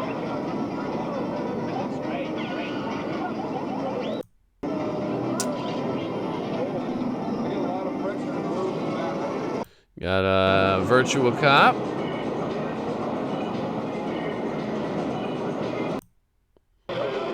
Wicked. Oh. Ow, dude. I think they died. That's not cool. Alright. Baseball.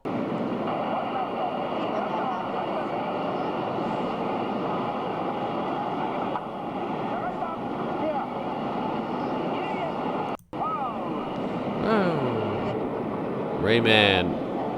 Rayman's a good game.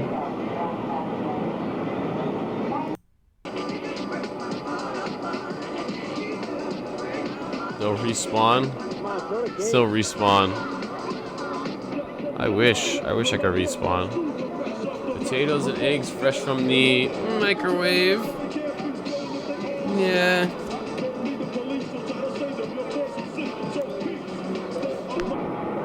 I haven't eaten yet. I don't know what I'm gonna eat. I got Icelandic yogurt and I got honey with nuts. So I'm gonna put those honey with nuts in my Icelandic yogurt. Virtua Fighter.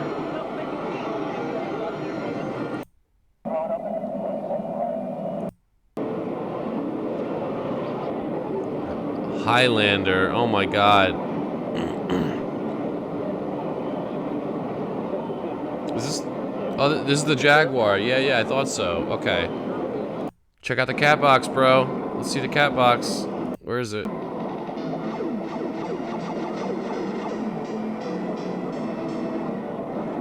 There it is, cat box. Piece of shit litter box. I bought some Siggy's yogurt the other day. Gotta be the blandest yogurt I ever had. Okay, I haven't ever tried the Siggy's Icelandic yogurt, but I do really like their drinks that they have, where it's like it's just like a drink, like a yogurt drink. I like those sort of yogurts. So they're not as sweet as regular yogurt. I don't like sweet yogurts. I like that sort of bitter Greek style yogurt, and Icelandic yogurt is even more bitter. And it's good for your digestive system. It's got a lot of live cultures. Where did you learn to fly? I searched that up and I found no results. Oh, really? It's thick and yogurty. Yeah, I like that. No, live cultures, not live vultures. Live cultures. Kind of, probably a little different, but live cultures, yes, probiotics. Basically, they're stuff that gets in your intestinal tract and eats stuff. Is the scientific explanation.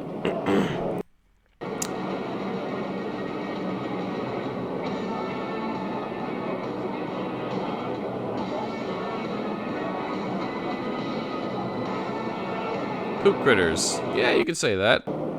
It's good though. It does help your digestive.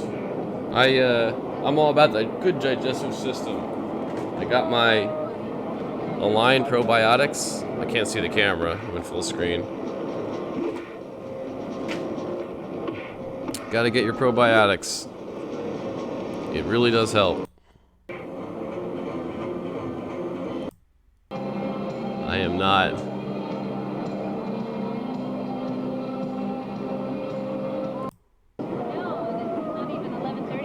It's not even 11:30 yet. Alright,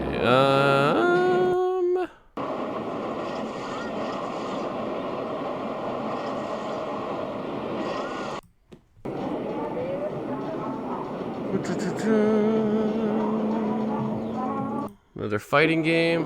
Whoa, look at this thing.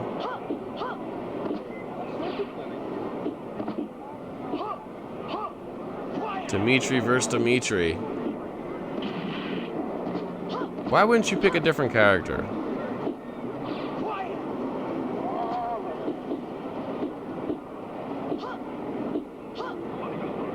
Syndicate Wars? No. Lone Soldier.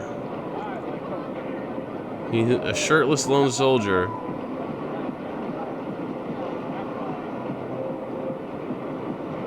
Stupid. Did you get a chance to pick links I sent you the other day? Found the parts I'll be doing your repair with. Yeah, I commented on Discord I don't know if you saw that, but yeah, I looked at the Super Nintendo one, which was really cool, the cosmetic thing, and the Super Mario one. The Super Nintendo one's cool because Super Nintendo is my favorite console ever, so of course I like that.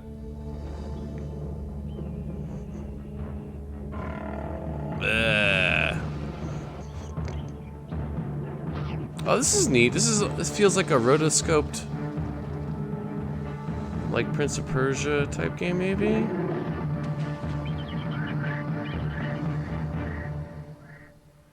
The 11th Hour, sequel to The Seventh Guest. That looked nothing like The Seventh Guest.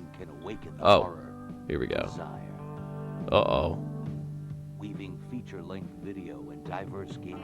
Oh, okay. I didn't check that out. Seventh Guest deliver their most challenging cinematic mystery to date. PlayStation E3 area looked cool. I agree. The 11th Hour, an all-new provocative trail of puzzles and terror that might just keep you up at night. Keep you up at night because you regret buying PC CD. Lands of Lore Legend. Oh, Lands of Lore. Yeah, yeah. Lands of Lore 2, Guardians of Destiny. Those are cool games. This is a world of fantastic ancient cities and strange events. As the son of a dark sorceress, you must search fiercely for a release from the terrible powers which you possess. Lands of Lore 2 breaks away from traditional themes and objectives and carries you through an odyssey of dark adventure. 1995 interactive movie puzzle adventure. Yep. Yep. I remember those games. I never played them, but I do remember them. I was too poor to have a PC that could run those games. Well, you make it larger than life. Whoa.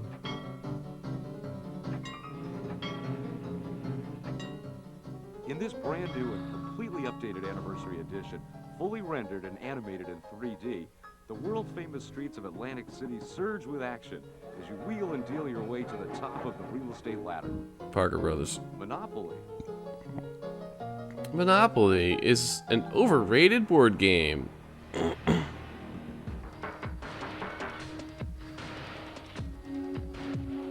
3D Meme. hyper-pinball. Werner Perler. A three-dimensional earthquaking trip that sucks you in one end and shoots you out the other. An electro-bumping, ramp-racing pinball world. Whoa. Hang on and blast off with 3D hyper pinball.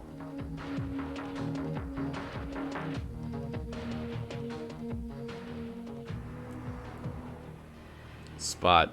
Cool spot for NES, man. Good game. America's #1 tour guide, Spot, goes to Hollywood in his most exciting adventure yet. #1 tour guide. Spot takes a multi-level romp through Hollywood's most popular film genres.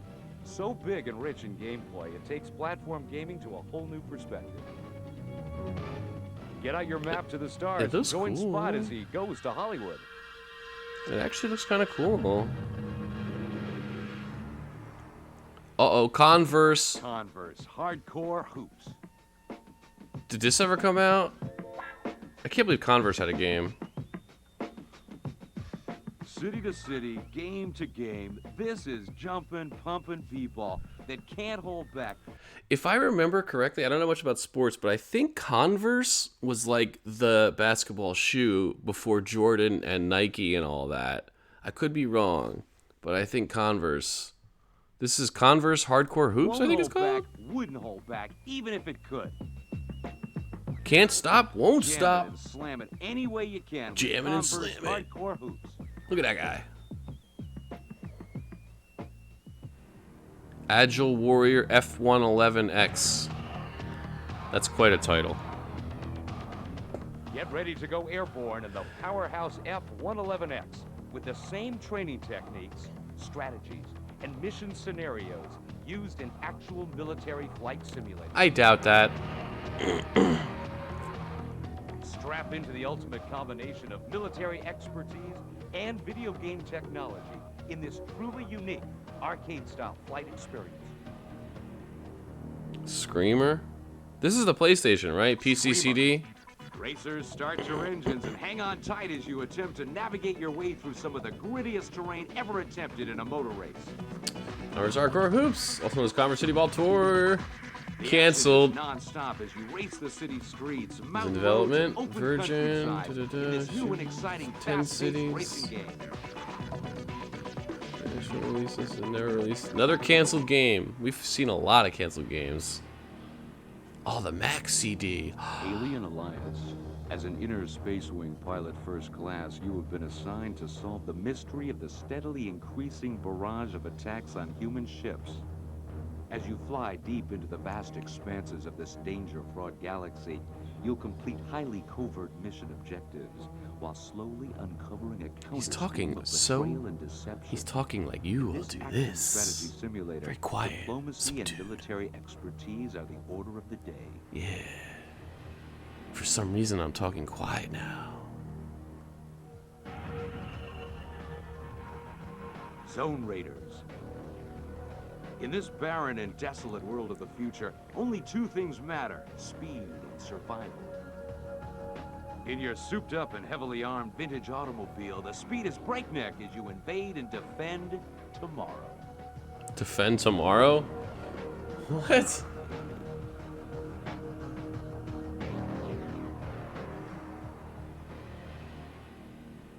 I never heard of like any of these games. Is the PC CD PlayStation?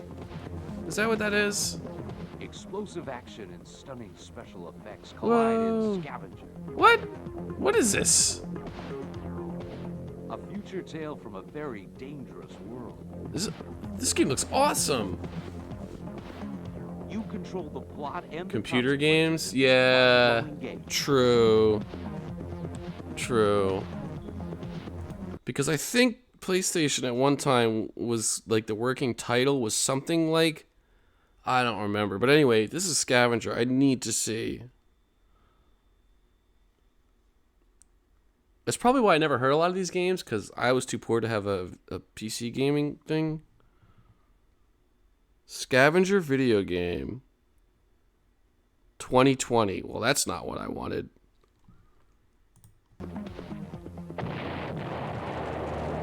That game looks awesome. Also, Virgin is like...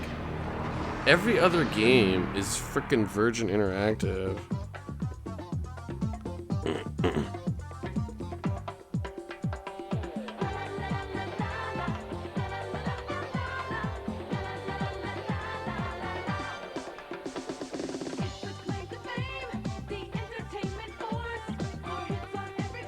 Batman Forever. Or Batman and Robin.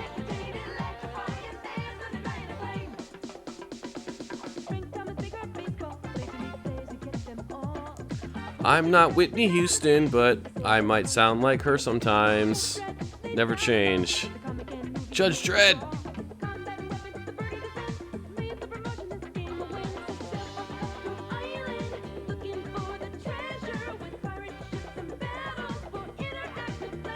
Interactive pleasure. It's my favorite kind of pleasure. These lyrics.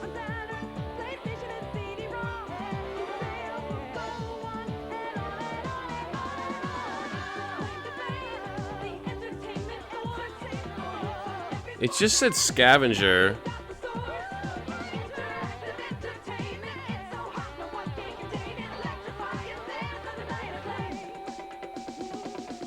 What was he doing? He's like flexing.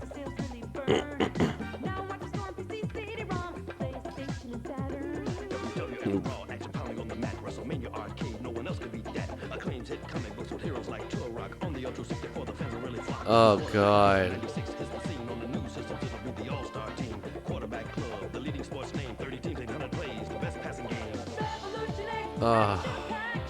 Aerosmith game, I know that. The decade of cringe. Well, the 80s, let's be honest. Let's be honest. That was the decade of cringe. I love that belly flop.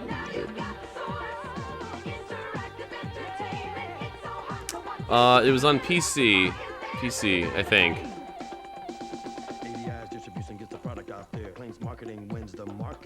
Yeah, rap about marketing, yo. Digital pictures, interactive thrillers, Corporations making money.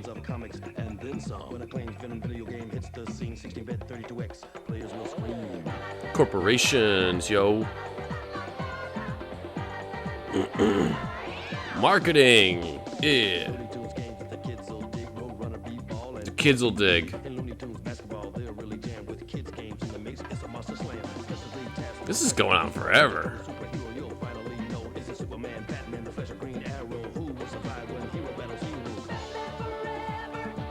'80s were the worst, but I wasn't born until '91, so I just got, yeah.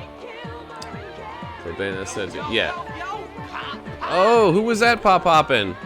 I had it on full screen. White Rose Games is now following. Thank you. White Rose Gaming. Appreciate it.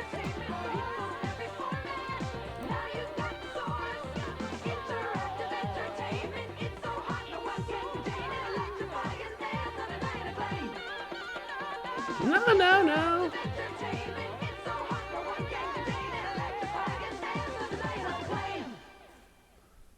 Scorcher. No, it's not Scorcher. It's, here, I want to see what game it is again. Scavenger, I think it was. God, that was gold.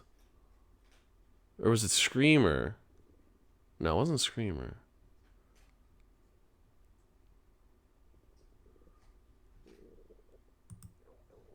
Alien Alliance has an automobile. The speed is break.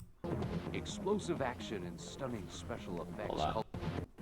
Scavenger, right there. Scavenger PC CD. I can't find anything on it.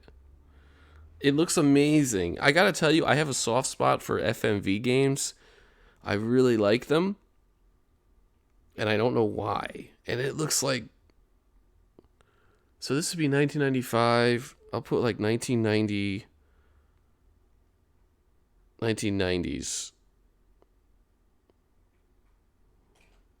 I don't see it. Scorcher is a futuristic racing by Danish developer in 86. Vertigo.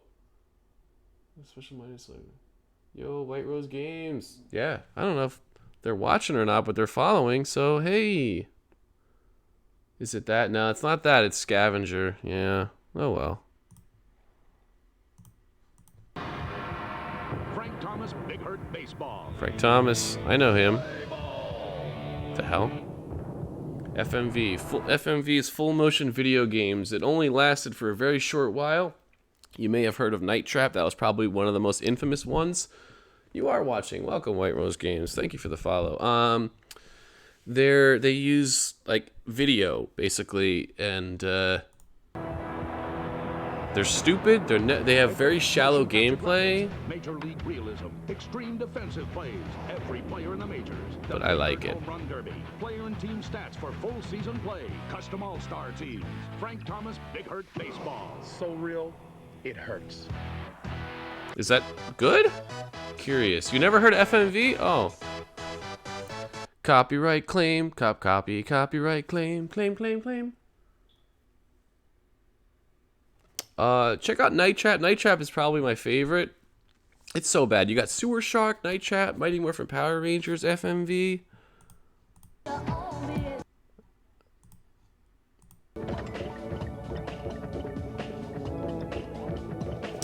Nova Storm Rail Shooter. No.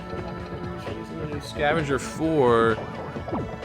Maybe. It did look like a rail shooter. Also, what is this? Oh, I've seen this somewhere. This music sounds like Scottish bagpipes twisted and squeezed into a crappy keyboard.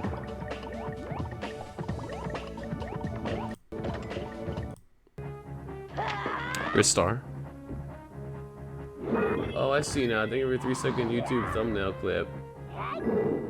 It was released, it says.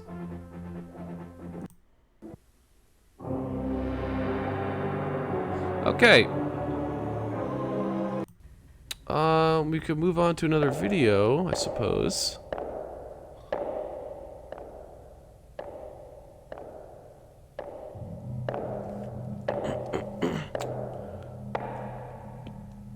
What is this?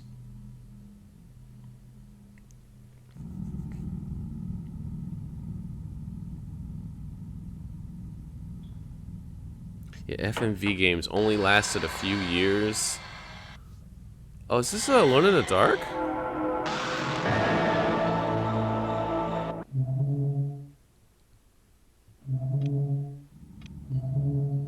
Or sound like the HBO sound. Oh, spoopy, indeed.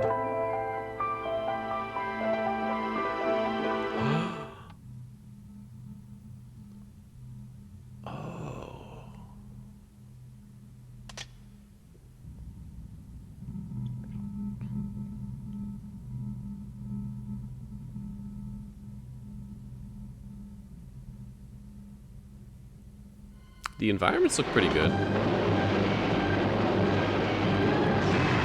Oh, you were a Jill sandwich.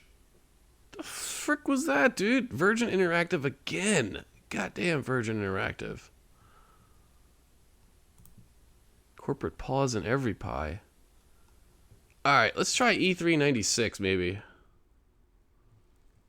Nova Storm. Yeah, I have to check that out. Because that game looked awesome. I should actually stream FMV games. They're so bad, but so good. Scott the Woz. I want uncut footage. Do I want uncut footage? Let's go to cut footage first. I'll go to full screen in a second. I just want to make sure the volume's okay here. This is what comes up when I search up scavenger. That's not a big deal. I was just curious.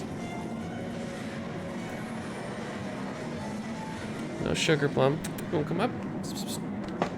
Come up. Come up here.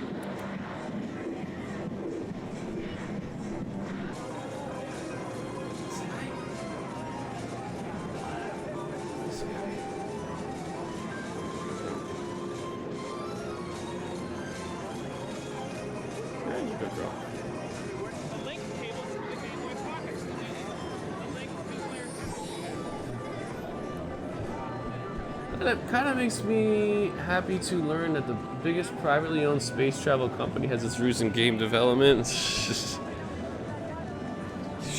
I don't know. Especially in 90s game development. That makes me real happy. The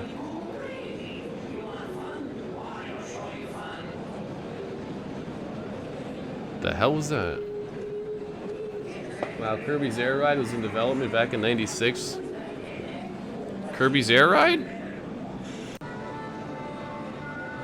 What's Kirby's Air Ride? I don't know what that is. Kamek is a character there. Character in Mario Kart?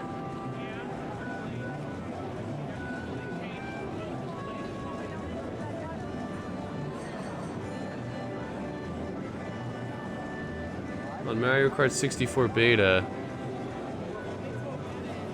Oh yeah, you're right. See, I saw that right there. Yeah, yeah. It was the first game? Kirby Zero.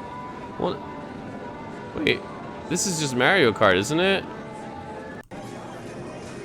Oh, there's Oh, okay. I missed it. Good catch.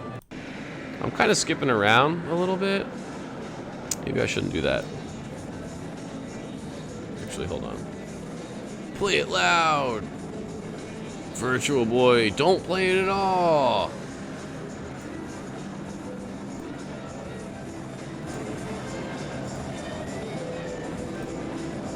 Oh, hell yeah, that's an amazing game. Tetris Attack. Tetris Attack is underrated. One of the best Super Nintendo games ever. We used to play that all the time multiplayer. Tetris Attack. That's a good game. I still have the cartridge for King of Jr. Winning Run. Kirby's Air Ride was a GameCube board surfing racing game. I don't think I even remember that. That's part 2. I think it's part 2, actually, was what they were showing. Let's see. I did play Diddy Kong Racing. That was a lot of fun. And Wave Race 64, also Underrated. Yeah, Kirby's Air Ride. Oh, maybe it wasn't a 2. Maybe it was just a circle there. Shadows of Empire. Very good.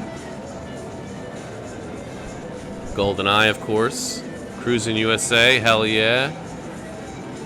Star Fox. You know, there are some people who think the N64 was actually a pretty sucky system. I disagree. 96 was a better E3. Yes, it was very good. Although 95 had a lot of those classic Super Nintendo RPGs. The sweet, sweet scan lines. Is a Kirby's Air Ride is a GameCube title. Yeah, I never played it. I never played that. Mario 64 was supposed to section. Hold on a sec. Mario 64. This is happening fast. It was supposed to be a section in a castle where Warrior. Interesting. I did not know that. So that was why the Wario was there. Clearly before people worried about industry leaks. Yeah, you could bring a camera. Plus, it's not like everybody had a camera, you know? Like this, if you wanted to leak something, you had to bring this bulky thing in there. You had to, like, copy VHS tapes. Like, you know, you couldn't just take it from your phone and upload it online onto YouTube. So...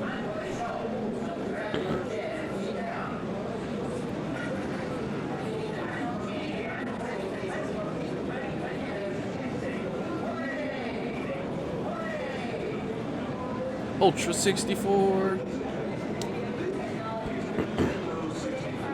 A respectable system.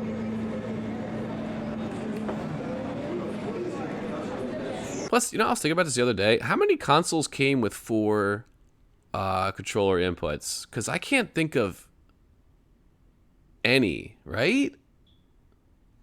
I'm trying to think. Did any major consoles come with 4? Like, I have to be missing some.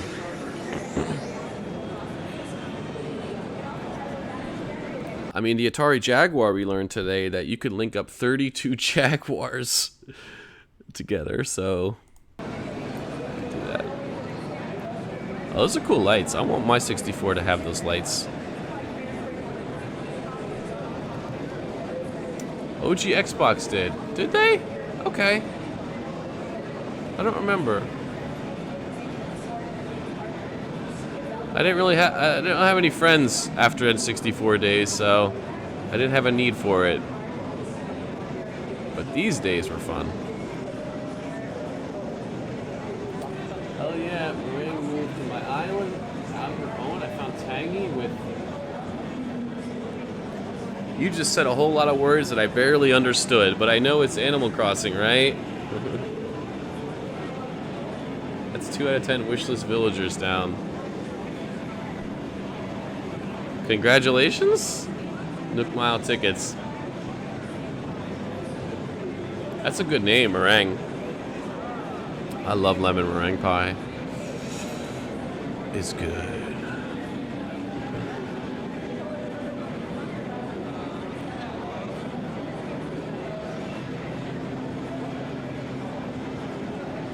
Killer Instinct.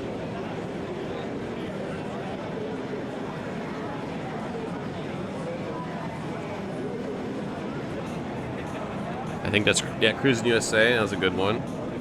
I had a lot of fun playing that game.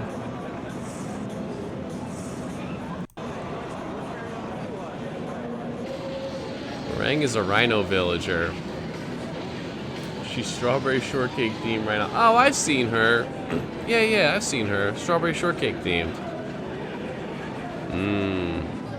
Which, by the way, with a name like Meringue, shouldn't you be lemon meringue themed? But I digress. Audio. Wait, did the HUD change at all? It doesn't look like it.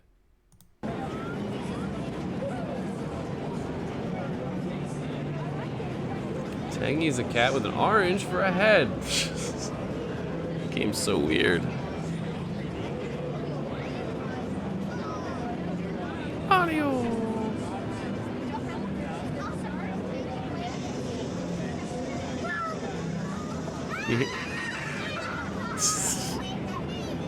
Get away from me, the kid says. That's cute. More Mario 64 beta. Oh, Microsoft! Speaking of OG Xbox,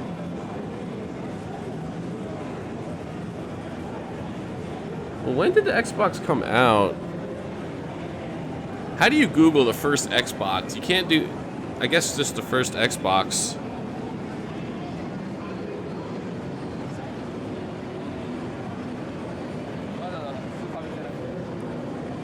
...2001. I was gonna say, wait. 2001? Man, that was late. Okay. So yeah, I didn't think they'd be... This is too early for Microsoft consoles.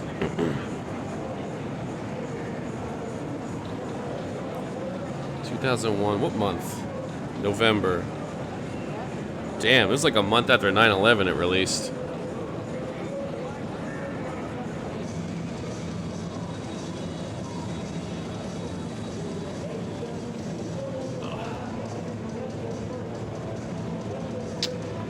Ultimate Mortal Kombat 3. Child screaming, "Get away from me," while being adopted by Captain Spandex. Oh, isn't that cute? Hell no, I don't adopt kids. I run from kids. I don't want any kids. Never gonna have any kids. I'm like the opposite of a child abductor. I don't know what that is, but that's me. 11/11 is when every new Xbox comes out. Is that true? November 11th. Wow, that's a fun fact. Look at you, White Rose Games, dropping some knowledge. Not that I don't believe you, but, well, wait a minute. The Series X, isn't that November 10th, though? And then the 12th is PlayStation 5? November 10th. Ah, they broke it. I knew it was November 10th. You screwed it up, Microsoft. The only difference I noticed was that the health meter appears at all times. Oh, yeah. In Mario 64. Yeah. There was supposed to be a line break. Oh. While being abducted.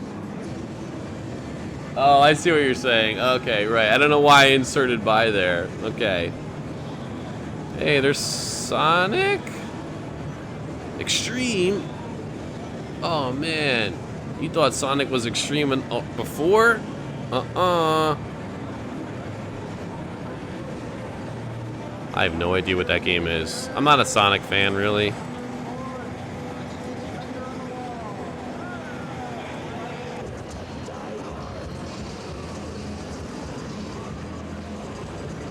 It's a cool setup. I like this thing. Road Rash.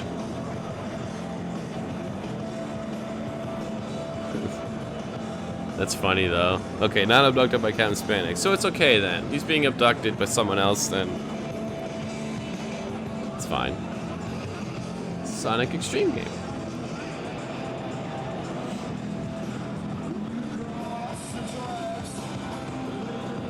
What song is this?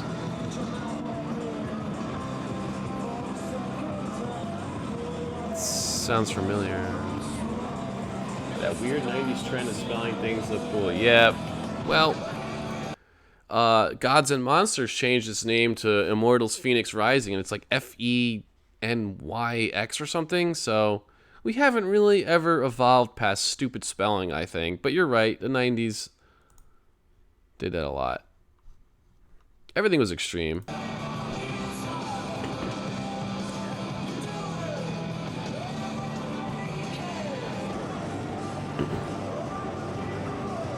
True. That was the canceled Sonic game that was supposed to be the first. Really? It was canceled? Okay. I don't feel so bad about never hearing of it, even though I don't like Sonic. Dungeon Keeper. That's a good game.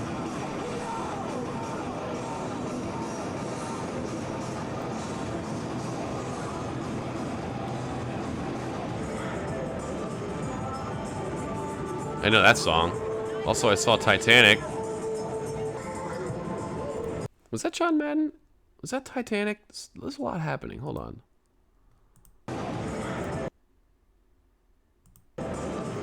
Titanic. Was there a Titanic game?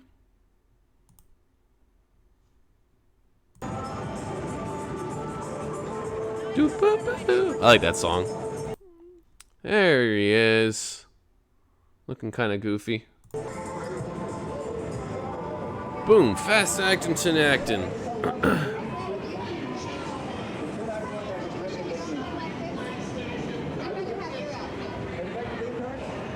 What I love about John Madden is he always states the obvious. He's like, see, what they gotta do here is score a touchdown. That way they'll get some points on the board.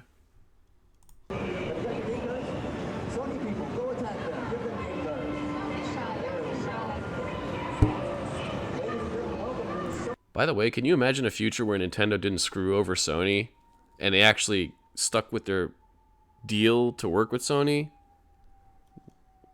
How different would things be? I wonder.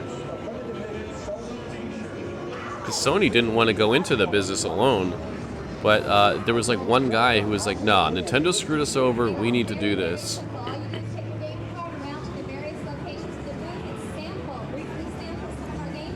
Sample! Sega!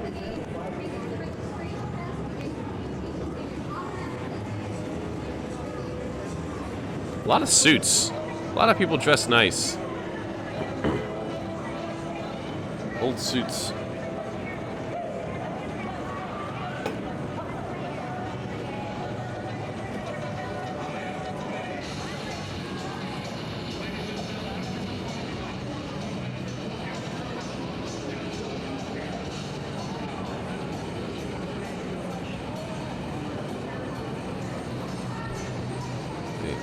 What was that game over there?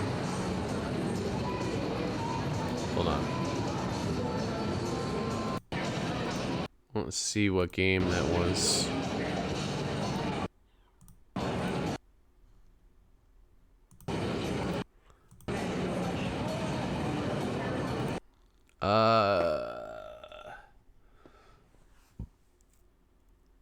It's 2 something 2.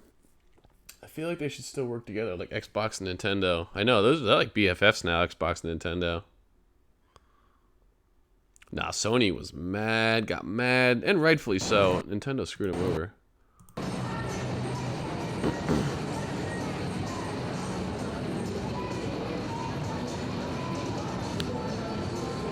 They screwed over Sony to work with frickin' CDI.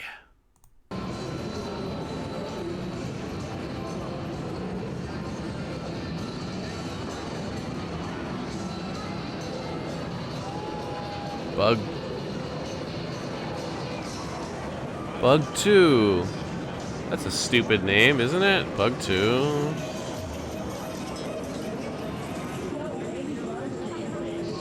Oh, we got the nice looking car. Is this Microsoft? Oh, you always gotta have a nice looking... What is with people in cars? It's like car porn. I don't understand it. They screwed him over just then. I know, just never released the thing. It's just Nintendo being Nintendo. Whoa.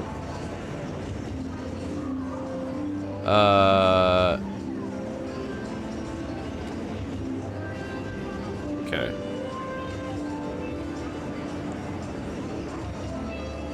What is...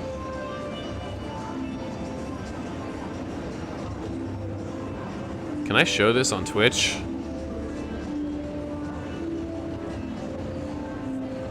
Is it like 2 T-1000s about to bang in the middle of E3?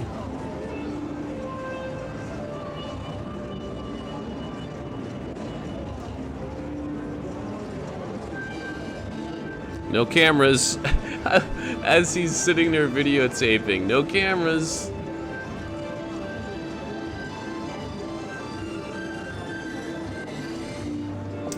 Description: Bug 2 is a platforming game, the sequel to Bug. Oh, Bug 2. I get it now.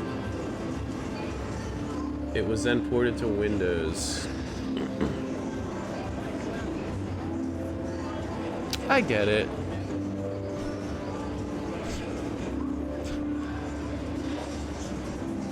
What is this? I know it's like Virtua Fighter, right? But no cameras.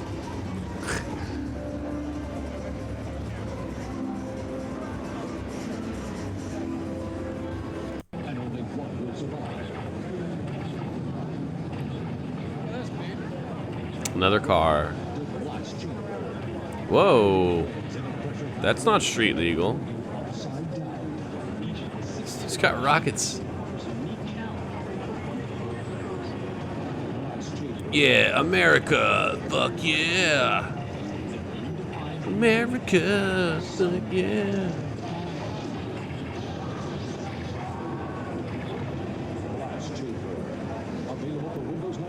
Last chamber.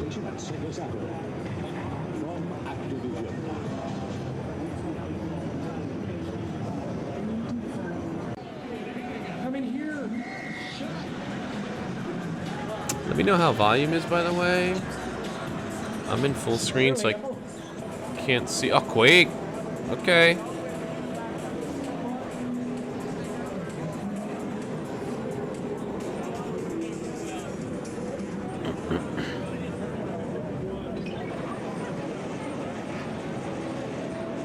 A little bit of, yeah, Quake. This is Quake, an absolute classic first-person shooter.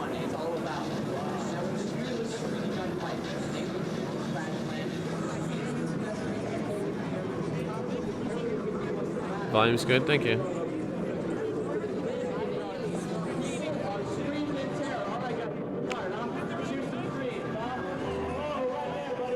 It's kind of interesting, like they really were pushing. I didn't realize how big of a push Killer Instinct was for the Nintendo 64.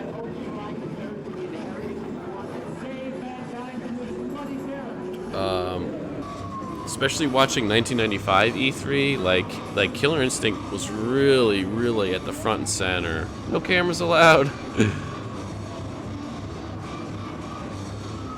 Whoever has this camera is very punk rock. It's like when people smoke right next to the no smoking sign. I love it. Capcom. What are they doing in '96?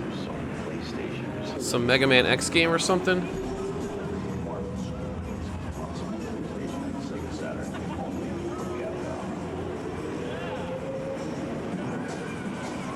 Wait a minute. The guy playing, I think he might work in the Heart of Darkness game booth. And he's sampling other games.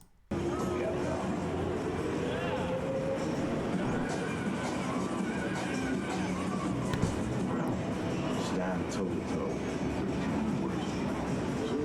Master of the night. Dark Stars, the Warriors. On a Sony PlayStation. Never heard of that game.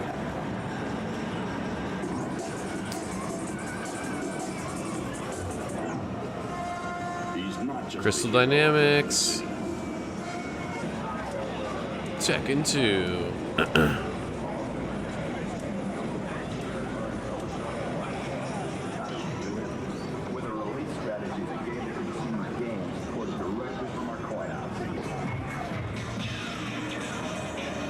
Acclaim. NBA Jam. Yeah.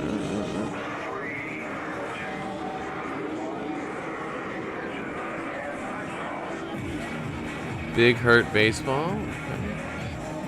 Never heard of that one. Space Jam, maybe?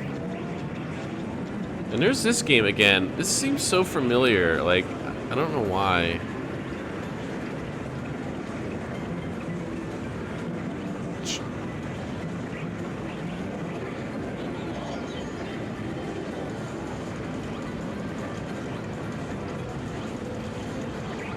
Stamp here, Island Adventure, Crash. I think I may have played this game. I don't know. They still have not shown the title of the game.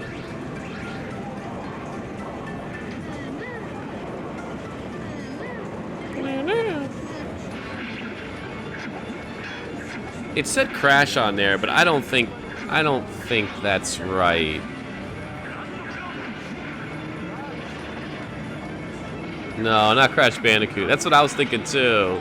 That's why I'm like, that can't be right. Look at these TVs, though, man. Oh, it's so good. Psygnosis. Oh, look at that thing. That's pretty cool. What was that?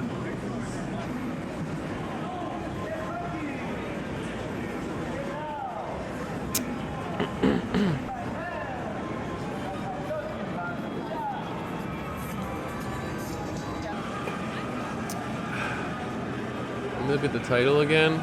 Okay, let's check that out real quick. Here.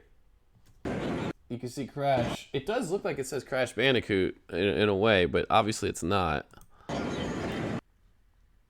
So, it just says Crash something.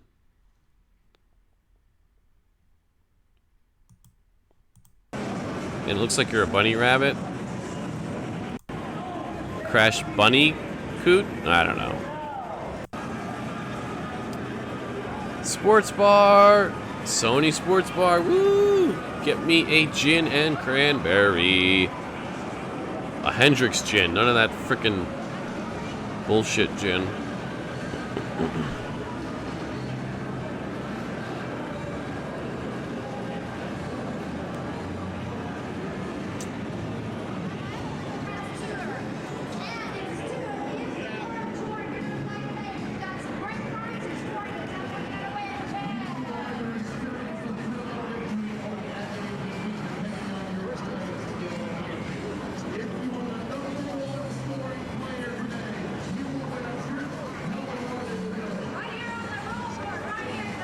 You'll win a trip somewhere.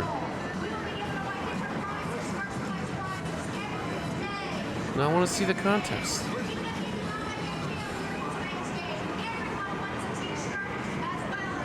No, it's not Crash Bandicoot. I know.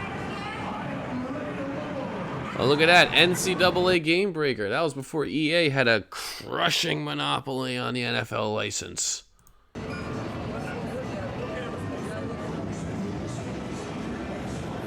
Yeah, it's definitely not Crash Bandicoot.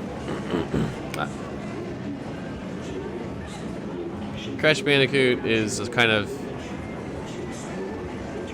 just a very different game. Like it's like a 2D, 2.5D.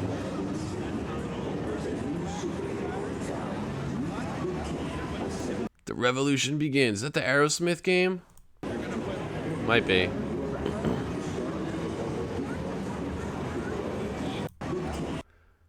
Revolution begins. That might be the Aerosmith. I gotta head out, dude. See you later. I'll try on Discord. Talk to you later. All right, man. Thank you. I'm gonna be calling it soon anyway. We've been going for almost 3 hours.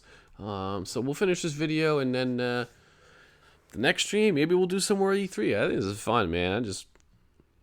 We didn't get E3 this year, so you know.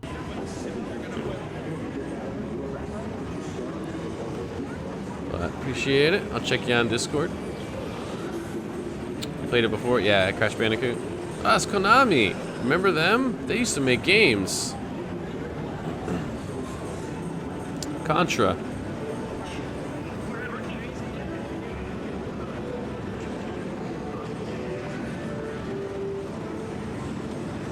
Let's look at this guy's butt for a while. Okay.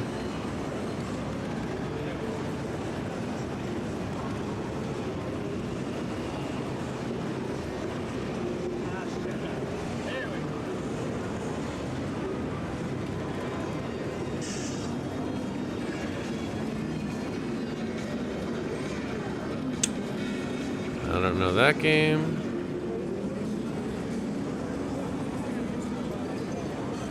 Looks like we're going to Nintendo next. Oh, we got Wave Race coming up. I cannot wait. Wave Race. I'm really curious to see if Wave Race actually holds up. I kind of want to play Wave Race just to see if it holds up. Sonic Extreme. It's so extreme, it never got released. The world wasn't ready for its extremity. Legacy of War 3D action game produced by Konami. It's the first 2 content that were externally developed. Oh, interesting. I stopped playing Contra games after the Super Nintendo one.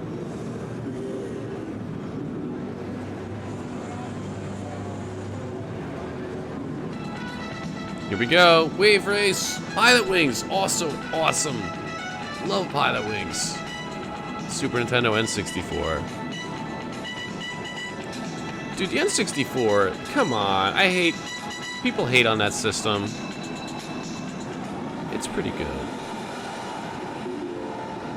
Wave Race 64. Some awesome looking water.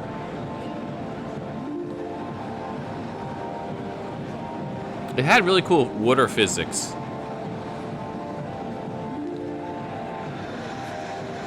I had a lot of fun with that.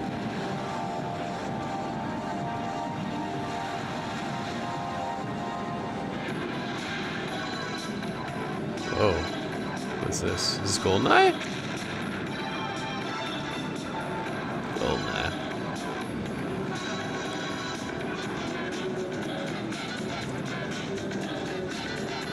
It's so weird that this game was like so monumental because it was a licensed game, and a lot of times licensed games sucked, especially back in the day. Harvest. Oh, dude, I played this game. What's it called? Harvest. Also, I hope they show Blast Corps. That was another amazing N64 game, underrated. Blast Corps. Man, 64. I'm tired of the haters.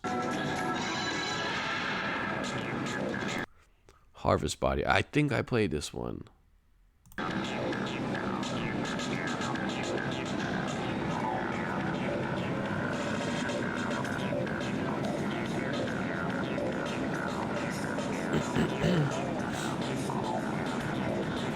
hope they show Blast Corps. I don't know when that came out.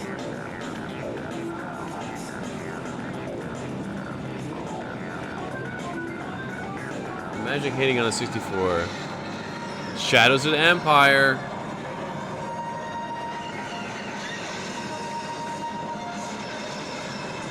I will say this. Shadows of the Empire was really not that good of a game, but that battle at Hoth, I played that battle at Hoth so many times.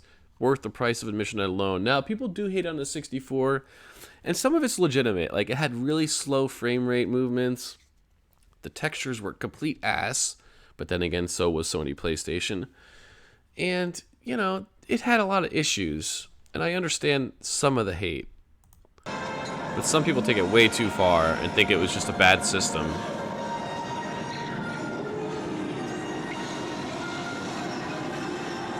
And I disagree. It had a good controller, the analog stick. I'm just gonna say. Cruis'n USA, another great game. I think most of the hate came from the weird controllers. They were weird, but like in some ways they were revolutionary because you had the Z button underneath. You know, you had the shoulders, but you had the joystick. And Sony PlayStation 1 didn't have the joystick, you know. It wasn't super common. And like I said, I think the hate mostly came from the ass textures and the terrible frame rate. There's no way it was a bad system. I agree. And there's my favorite system of all time, Super Nintendo. It's my personal Ken Griffey Jr. I have that still. Tetris Attack. Look at that lineup. Super Nintendo, come on. Game Boy Pocket.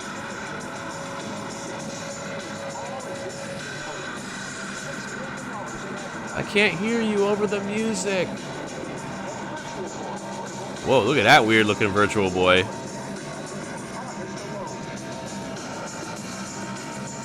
It almost looked like Rob from the NES. Or like BD-8 from that Star Wars game. Jedi Fallen Order. Looks like BD-8.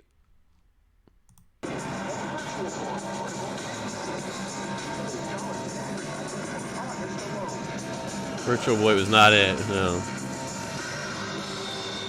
And nobody thought the Virtual Boy was cool back in the day. Like, we saw right through it. Is that... Oh, Blast Core! Blast Core! Super fun game. You just go around destroying everything in your sight with all different vehicles. Blast Core was awesome. Just destruction. Can't believe Rob was in Smash Brothers. I can believe it. I can believe it. I can't believe Ripley was in there from Alien. That I can't believe. Star Fox. Great game. Here's a fun fact. Star Fox on the Super Nintendo. I entered a competition in there that they were doing nationwide, but they had local competitions as well. And I was crazy young, but I went in there to the mall and I shattered the high score.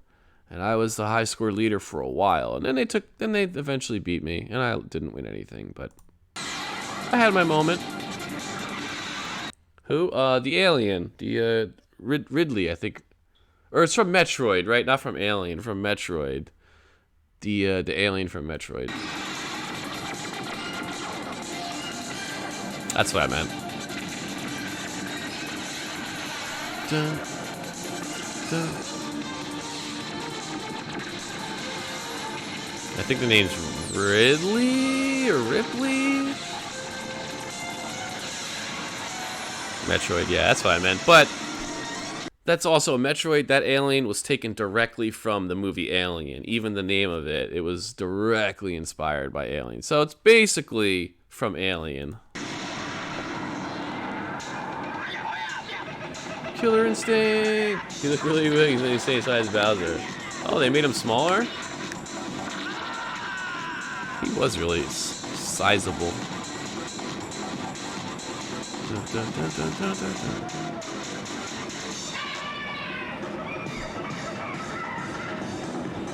Whoa.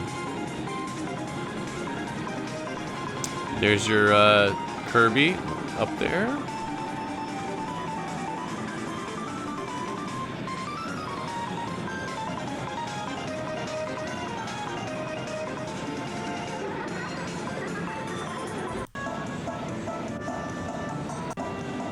So, there's Mario 6. Wait a minute.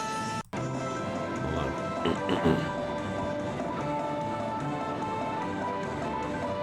That is weird though, Kamek, you're right.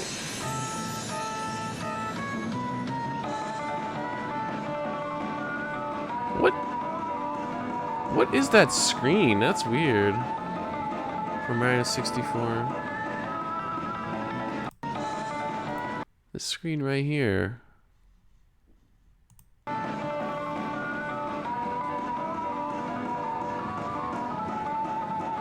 Is Mario without a hat?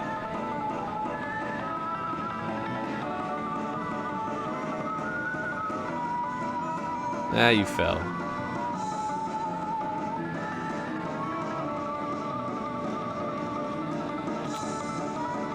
You know, I've been playing the collection, and I find myself going back to Mario 64 the most, which really surprises me. And here's Wario.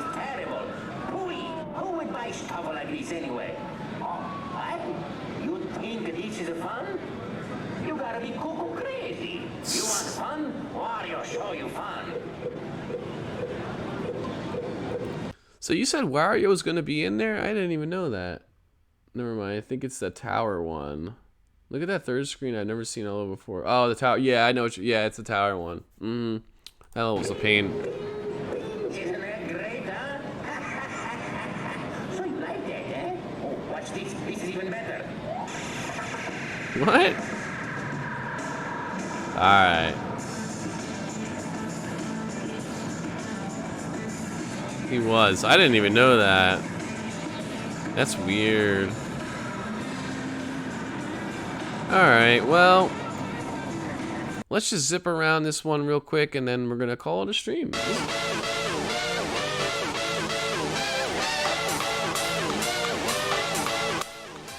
Jesus. Okay, hold on. I don't want copyright. Hold on.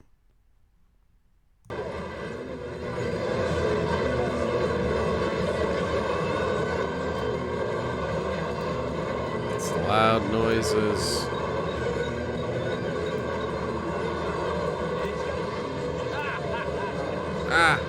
Was that Waluigi? Okay. I think the volume's okay.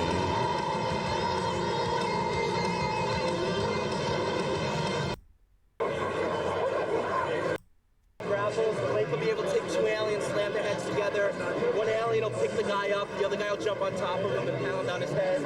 So that, you know, the key here is going to be this, you know, this. Well, that's Tomb Raider. That game, I don't know. Some weird, like, multi-thing going on there. Perfect weapon. This perfect weapon. An alpha of the perfect weapon. Alright. Let's turn the volume down a little bit. It's instantaneous. Which is something we spent a lot of time doing. Yes, that's why we can have 5 characters, 5 shaded text-up characters. It'll be 60% action, 40% adventure. 60% action, 40% adventure. It's a great story. It was canceled. It was called Burning Road. The hell is that? There's no volume. I'm sorry, the volume is all over the place.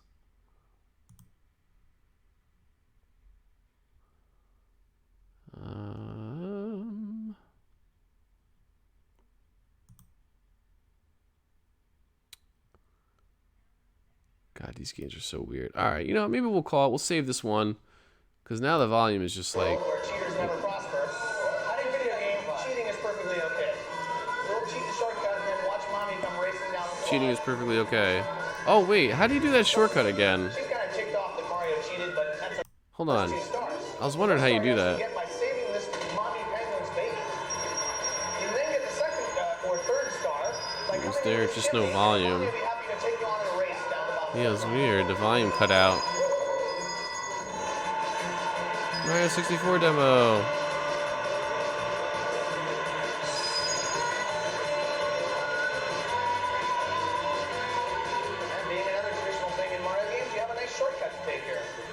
I forgot about that shortcut. You have to go to the wall. I totally forgot about that.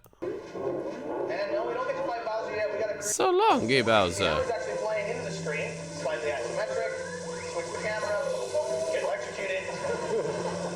The video was maybe copyright claimed. Ah, that's a good point. Yeah. Although we've been hearing a lot of copyright music.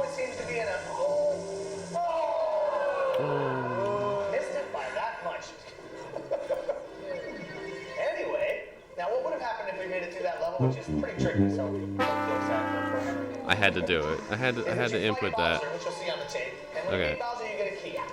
Now, you've probably investigated your way through this level several times. Before you've gotten to this point, you realize there's a basement. Down in the basement, there's a locked door. Well, you get the key from beating Bowser, which we, of course, have already done. What do you think he keeps, though? I think he's got some pretty big overalls. Anyway, this Excuse is an me? example of how you might find another level. Down here in the basement, there's a few stages. You'll see a flame level as he's cruising around. Right at the end of the hall there, then if you jump into that picture, you go to the fire level. There's a star door on the left. We'll let Henry go this way. You go into a room with a small pool, jump into the water. I gotta get some more water. I'll be right back. Shortcut. And you'll come out into a room where there's a pool and a couple plungers. This is kind of a puzzle element. Now you get in here and you're like, well, what am I supposed to do? If you're an average player, you're probably wandering around and you notice that there's a door under the water. Now, the ever-getting butt stomp will get rid of those with those. The water goes down. It looks the same. It does. Well, Mario looks a little different, doesn't he? The door, lo and behold, Look at that. Well, maybe not. again, an average player It almost looked like he was stretched stretched a little bit, but it might just be the screens. They wouldn't be able to open the door because they're underwater. They wouldn't have been able to go down the hole because there's a water current. Also, he's showing a lot of the game. This is a very strong example of how we can like look into the distance. You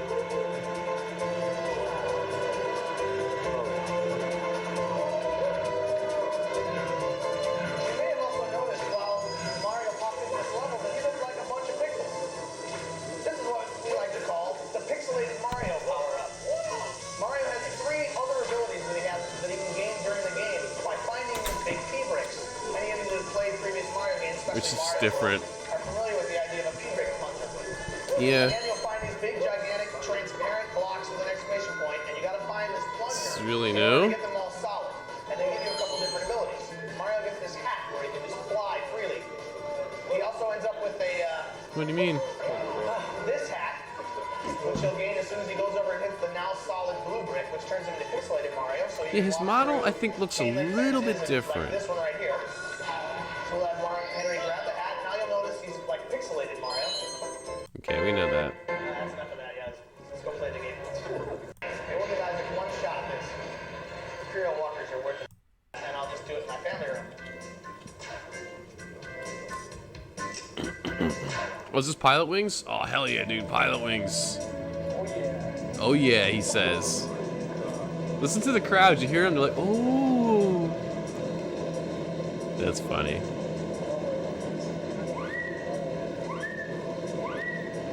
This is a great game. Just fun. Another really cool thing about Pilot Wings is that in this game, just like Mario and Shadows, I don't know why they stopped making them. so I can look down into the water as I'm flying. Ooh. I can look straight up, I can look to my left, and down to the left, and down to In fairness, I probably would have done the same thing. What's so cool about that is, beyond I'm still doing that. observing the beautiful scenery, it helps you finish the level. You wander around and see where's this landing pad I'm supposed to get. Oh, almost a bullseye. Mm-mm. Anyway, in that level, obviously the goal was to fly through all the rings and then go over and land on the pad. Oops. There's actually a bunch of different goals in this game using different vehicles. I hope they show. There's Pilot Wings. There's one mode where you can shoot out of a cannon. It is so ridiculous. They really should show that because that would demo super well. It's hilarious. Once again, I think it's pretty clear. You can see far in this game. Yeah, you get rockets for some reason. You also have, sometimes you're flying through rings. Actually, levels in this. Here it is. in this There it level is. Where you have to shoot your cannon. And notice this is Mount Rushmore, so we're obviously in Little America. You have to shoot all the way across America. If we were to make this level to scale, it's about 30 by 50 miles. This is a big level. There are representations of, you got Florida with a space shuttle, New York, San Francisco, LA. You could change the camera angle. Et cetera, et cetera, et cetera. And you can fly into these areas and find rather incredible amounts of detail. Incoming. Laughing. Yeah, we love that too. See, I told you this would demo super well. You have no timer, you just have to flap your wings and go. And once again, this level, if I have to pick among the rather incredible music in this game, I really... It is good music in the game.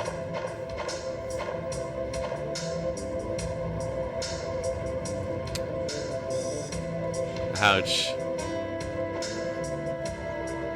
Although this song is like... This is total softcore porn music right here.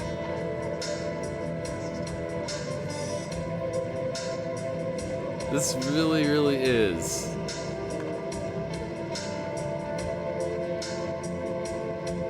Yeah, Pilot Wings on N64.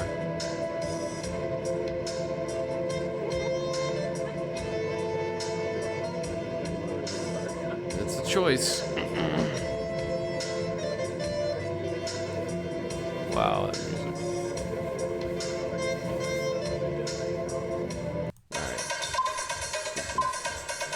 Double check the volume here real quick. Make sure still good. Yeah. I think the next one is the Kirby game? Maybe?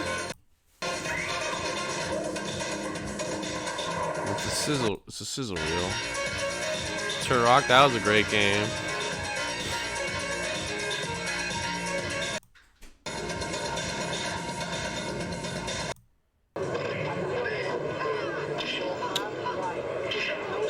Okay, let's see what else we got here.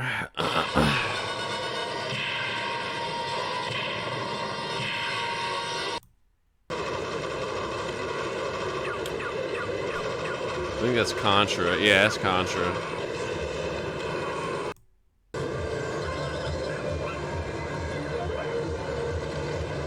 I don't know.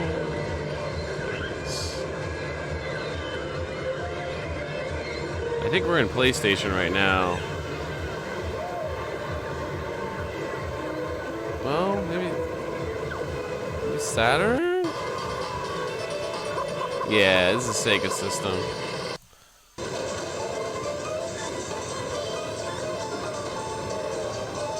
Oh my god, I remember that game.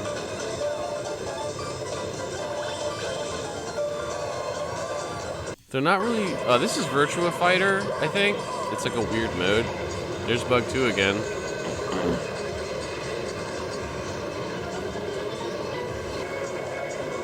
They're not showing a lot of titles. This is kind of just like zipping around super fast. So I forget the name of this though. I have played this one. It's not very good.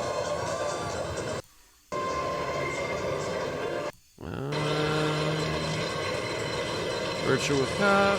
I think that game is called Virtua Fighter Babies or something weird like that. Really? I thought it was just Virtua Fighter like big head baby mode, but you could be right. Well, look at that controller. Give it a little sticker look. Still a lifetime stick. These sticks are great.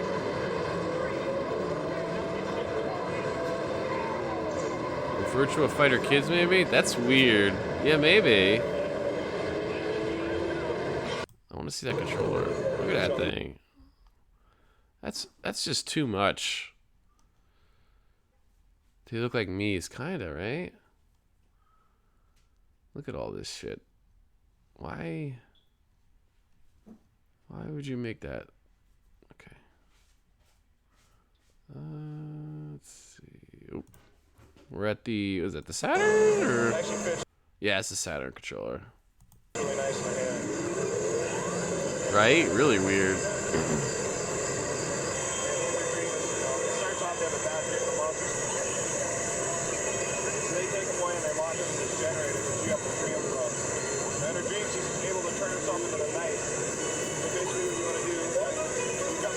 Sonic Knights, I think this is called, right? Or if you make a loop with the stars behind you, that vortex appears.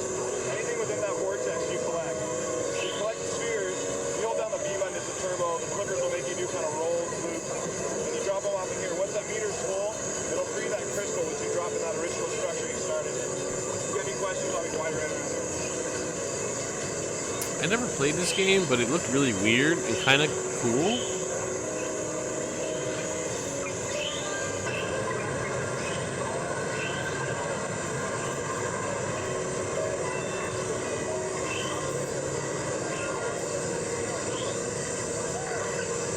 Yeah, that's kind of cool.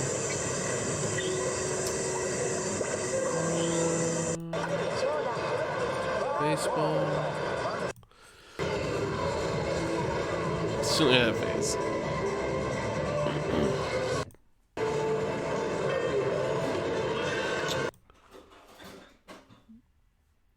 And there's Sonic Extreme 3D.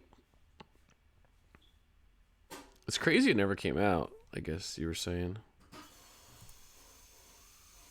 The sound cut out again. Netlink 28.8 modem for fast connection. Surf the net. Play net games. Email your friends. Access special content areas. Internet access for Saturn. Wait, what was the price on that? Now under 400. We have no sound. Oh, this looks like Prince of Persia. Sonic Extreme is a platform game developed by Sega Technical Institute, canceled in 1997. Tend to be the first built on past Sonic users. It's just weird that they would cancel it, especially working on it for 3 years and.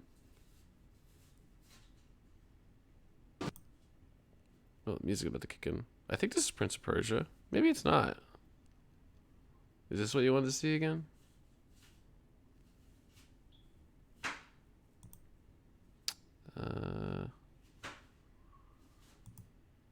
Okay, sound should be coming back on, hopefully.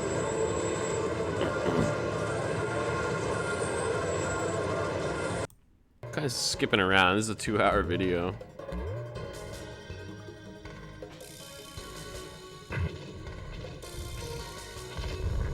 No, the price thing. It said internet solution for $400. So I don't know what that means.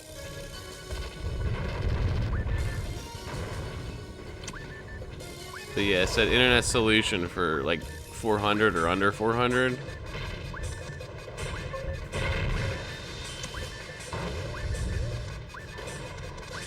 I don't see it now. But so, let's see the name. I don't think they gave the name, but I can show you. I'm trying to find it. Where was it?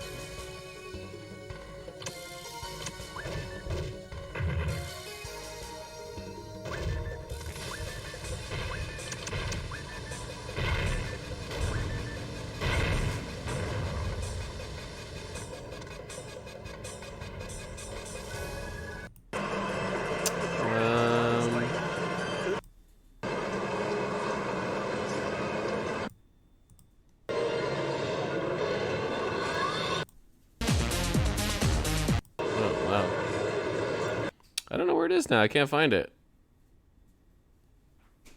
I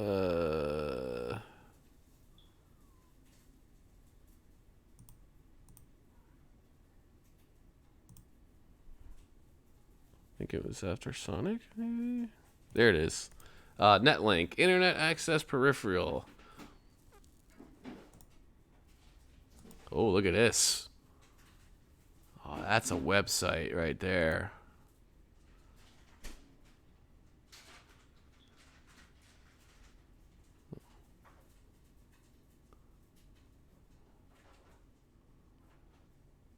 That's amazing. I bet you could download a song in less than 10 minutes. So, there you go. Netlink.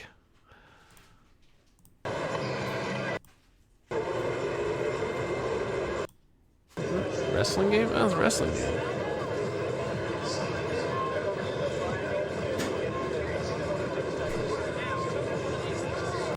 It's a golf game.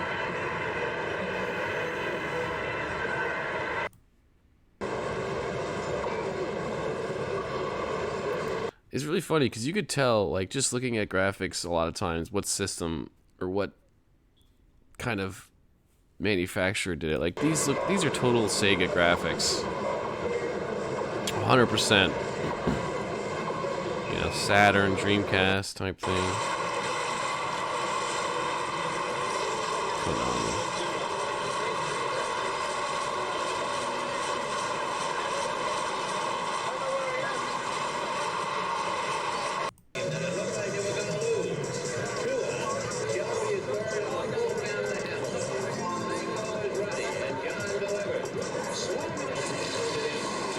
I like these kind of games, these Olympics style games.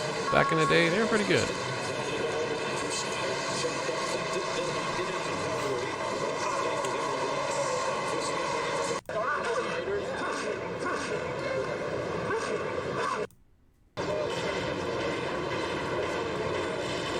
It's like a Desert Strike type game right there.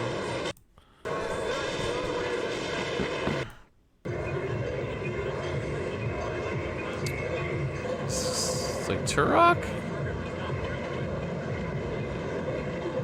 Is it? It looks like Turok.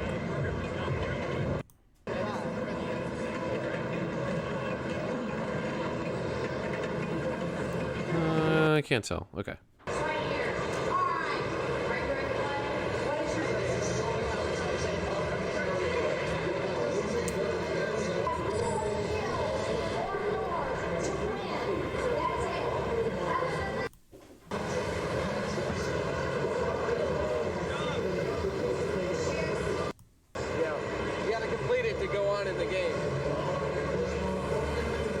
Slide puzzle. Will they never end? I hate slide puzzles.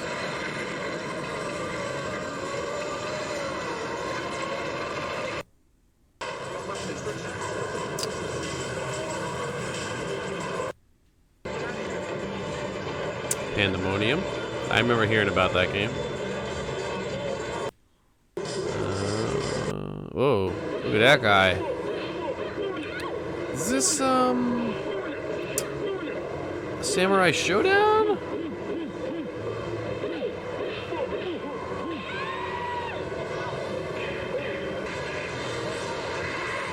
No, it's not Samurai Showdown. I don't think. Oh, there's, what's his name from Smash now? Terry, right? So it's King of Fighters, I think this is? King of Fighters, yeah, yeah. Yep. That's right.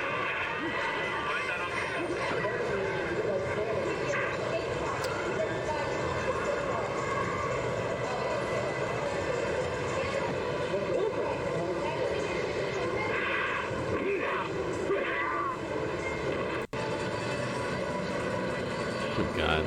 So many Virtua Fighter clones, so many Mortal Kombat clones. Everybody was trying. Yep, Terry. That was a weird choice for Smash. There's Crash Bandicoot. I honestly never liked Crash Bandicoot games that much. I don't know. King of Fighters or Fatal Fury? I always confuse those. I do remember Fatal Fury.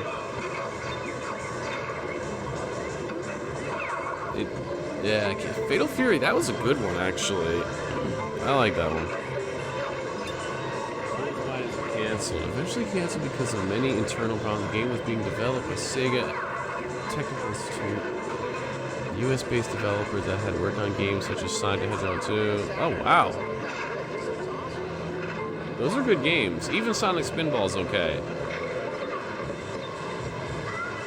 Never Sonic hasn't finished it at all.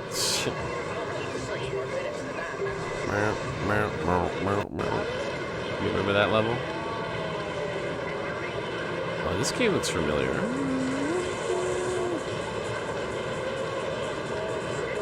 Is this Ace Combat?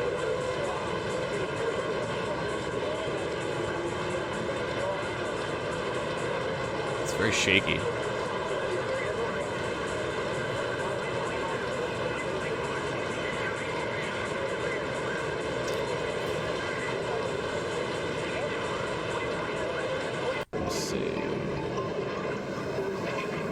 Fatal Fury was a good one. Top Gun. Oh, it's Top Gun. Fire at will. Who's Will? Red Asphalt. Holy shit, they made a Rock and Roll Racing 2? I did not know that. Rock and Roll Racing 1 on SNES. Actually made by Blizzard Entertainment, if I'm not mistaken. That was a really good game. They used real rock songs, like from Black Sabbath and other people. And it was kind of like an RC Pro-Am type isometric racing game, but you had all kinds of weaponry, and it was set to real rock music, so can't beat that. It looked nothing like this. This looks like garbage. This is not Rock and Roll Racing that I know.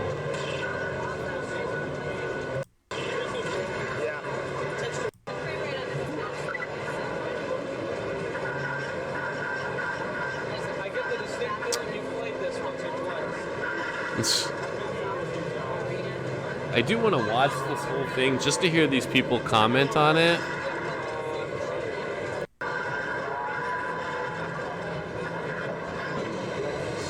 Look at this. How many... You know what? I'm going to look this up and see.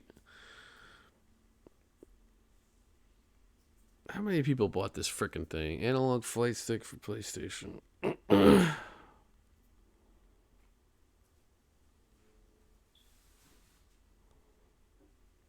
Look at that thing. Oh, maybe it's eBay. Prices aren't crazy for it, so maybe it wasn't that, like, rare. Okay. Look at that.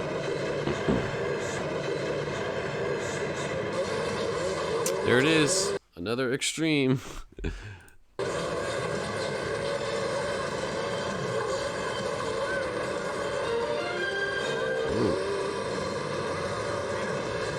Uh-oh. In the next game, it looks like it's going to be Bubsy 3D.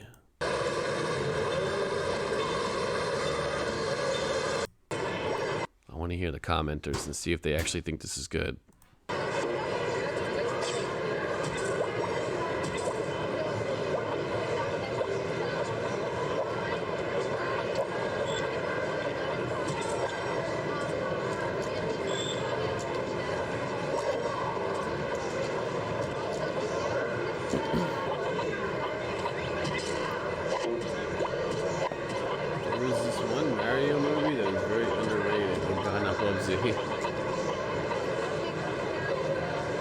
Wait, there was a good Mario movie?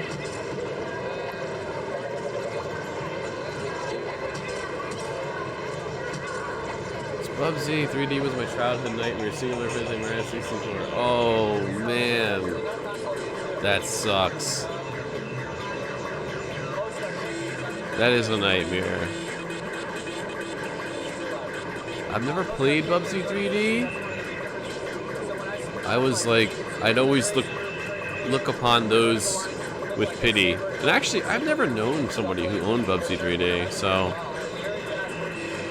to be honest.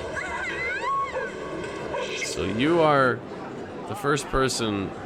Time Commando, this is hot garbage. I've seen a Let's Play of this game. It is trash. Maps literally look like test maps. Yeah, that's true. They had no textures. Just kind of like very simple colors. No life. This game is garbage right here.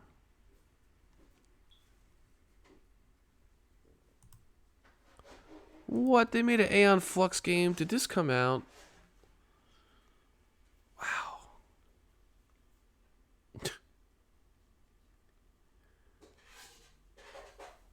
Aeon Flux video game. This was a weird kind of 90s, I think MTV like cartoon anime thing. I never really watched it. This game animation looks bad. Release date 2005? This can't be the same one. PlayStation 2 and Xbox. This might be it. This has to be it. So here we're looking at 1996 footage for a game that didn't come out until 2005. There's no sound on it. Let's see the reception. Scores. Oh, Game Informer gave it a 7.25 out of 10. There's a couple sevens. It got some sevens. Eurogamer gave it a 4 out of 10. Might be a game based on the movie. Yeah, there it is.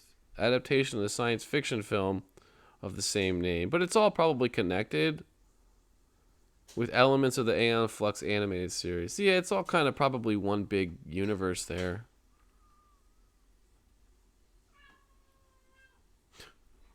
I never watched the show. 3 seasons. Okay. Marvel superheroes.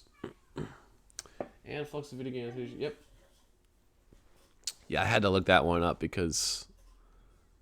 So today we learned that Nerf made a game. Didn't get released, but they made a game. Aeon Flux made a game. Converse made a game. Psh, everybody wanted it on that.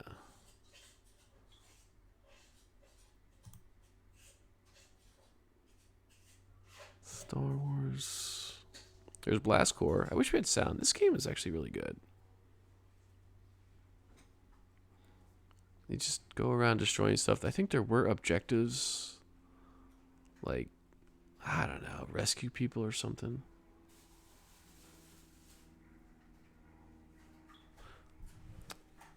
I'm going to look up critical reception of Blast Corps in 64.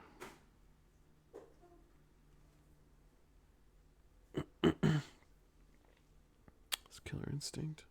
Look at this, 9s, 9 out of 10, see?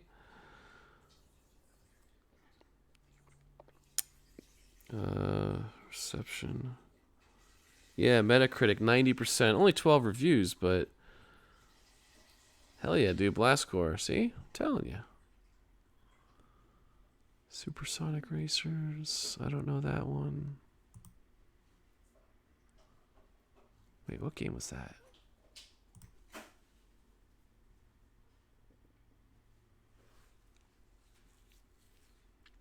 Sorry, hopefully we'll get sound back here.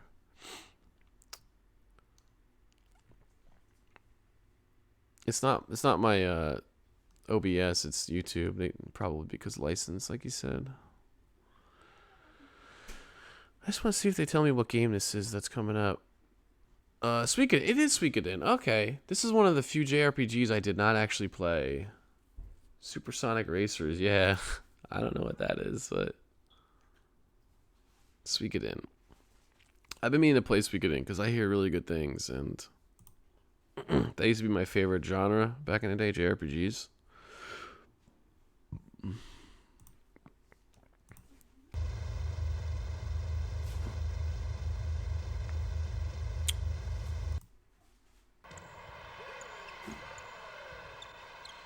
Man, I feel like the footage quality has really gone down.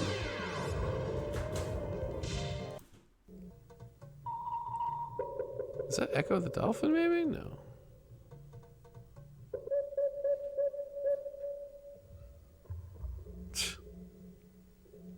It's like Subnautica. Also, that big paragraph about why it was announced in 1996. Was it? Netflix video game adaptation 2005.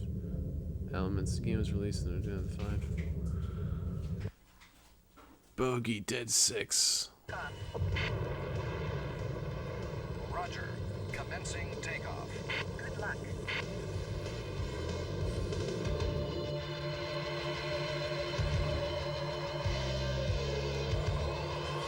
Play some butt rock.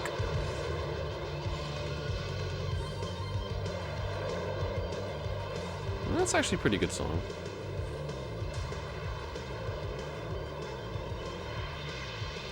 It's got a 6 solo, so I'm already on board.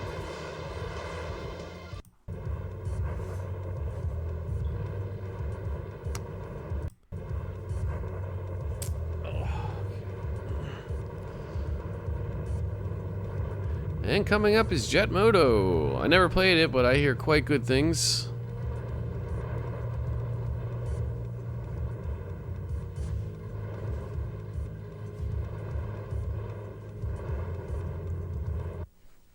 Jet Moto.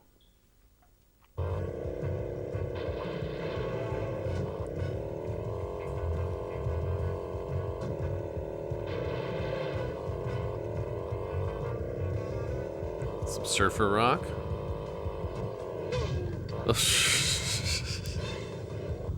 Basically it was canceled, then it was remade.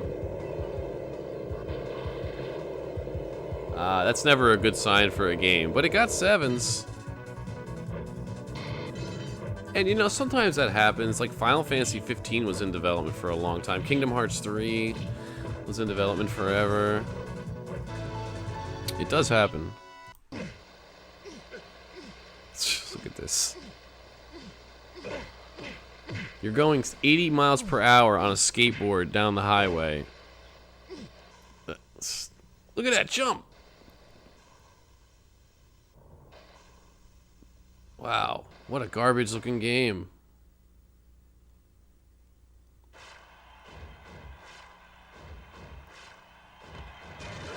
Copyright. Illegal procedure.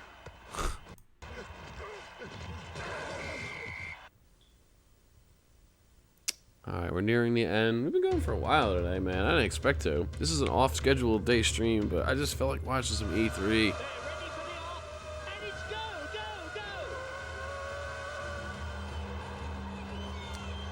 So many sports games, I know. It was back when you actually had competition for sports games. What a weird time that was. How can you jump that high? When you're going 80 miles per hour down on a skateboard somehow. I guess anything's possible. But yeah, EA, they had competition back then?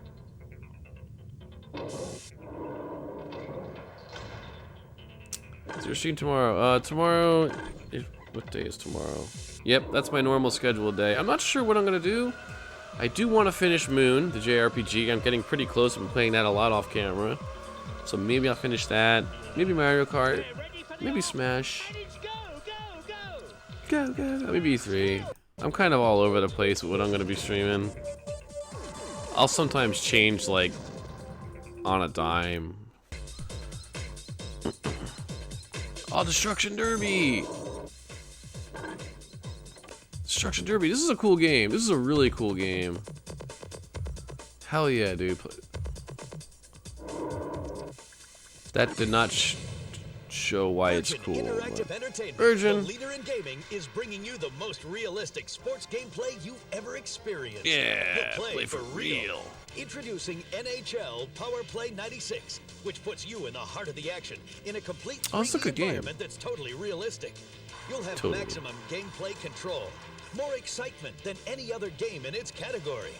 NHL Power Play 96 in its captures the true category essence of professional hockey, as only Virgin Interactive Entertainment could bring you. Yeah, we get For it. Windows 95.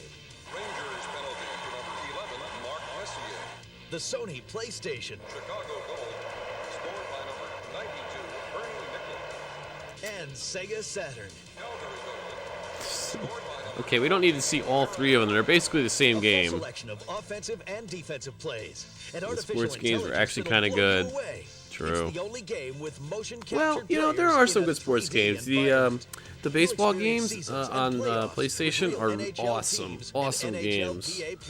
And it's the only game with ready-to-play world tournament And I do mode like the modern featuring NHL international games. competition. And coming soon, Grand I Slam don't like sports in 96. real life, but I do like Talking sports about video putting you games. on the plate Old in a FIFA games. 3D FIFA games were environment based good, on yeah. real professional stadiums. For the first time, Look at that stance. you'll play ball with a point of view from behind the fielder for unprecedented. Did he say for the first time? Hold on. For the first time, you'll play ball with a point of view from behind the fielder for Behind the fielder? Oh. Well, that's not a first. unprecedented realism. And have Sugar, you wanna total come up? control over the speed and accuracy of each pitch, the strength and timing of each swing.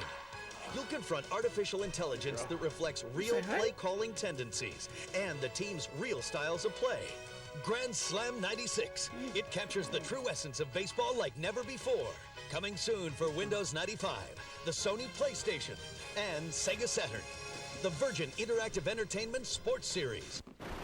Yeah. Die Hard Trilogy video game.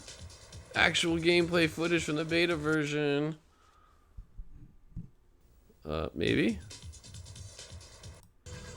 Oh, yeah. The whole trilogy. Yippee-ki-yay, Mother Beta. No, not in sports games. That's true.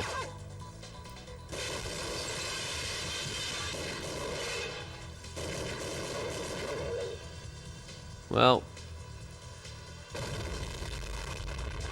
that's a pretty garbage game right there. So we're gonna call it a stream, I think. I kind of want to watch more. Oh, there it is. And oop.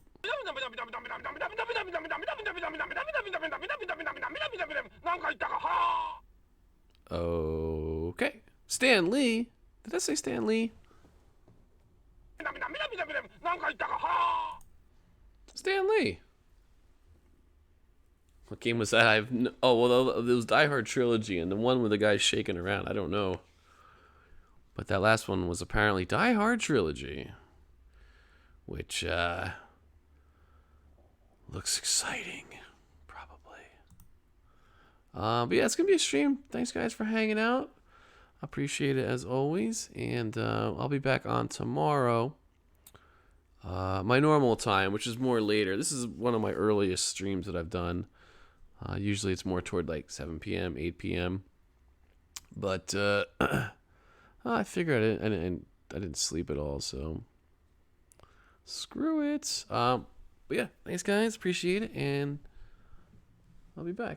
It is a nice nostalgia trip, and we're gonna do more of these for sure. I have done stuff like this, but in the past I've done. We watched Captain N, the Game Master, the Zelda animated series, and Super Mario Brothers Live Super Show, which that was interesting. So we're gonna do more of these. Dyer chose a video game based on the first 3 installments of the video series action movies. Here's 3 games in 1, each based on the movie style, and all 3 suck. I guarantee it. All right, Psyche Day, thank you. Appreciate it as always. White Rose Games. People who stop by. If you watch the YouTube archive, thank you as always. Appreciate it. And let me know in the comments if you want me to do more of this nostalgia trip, because I'm down.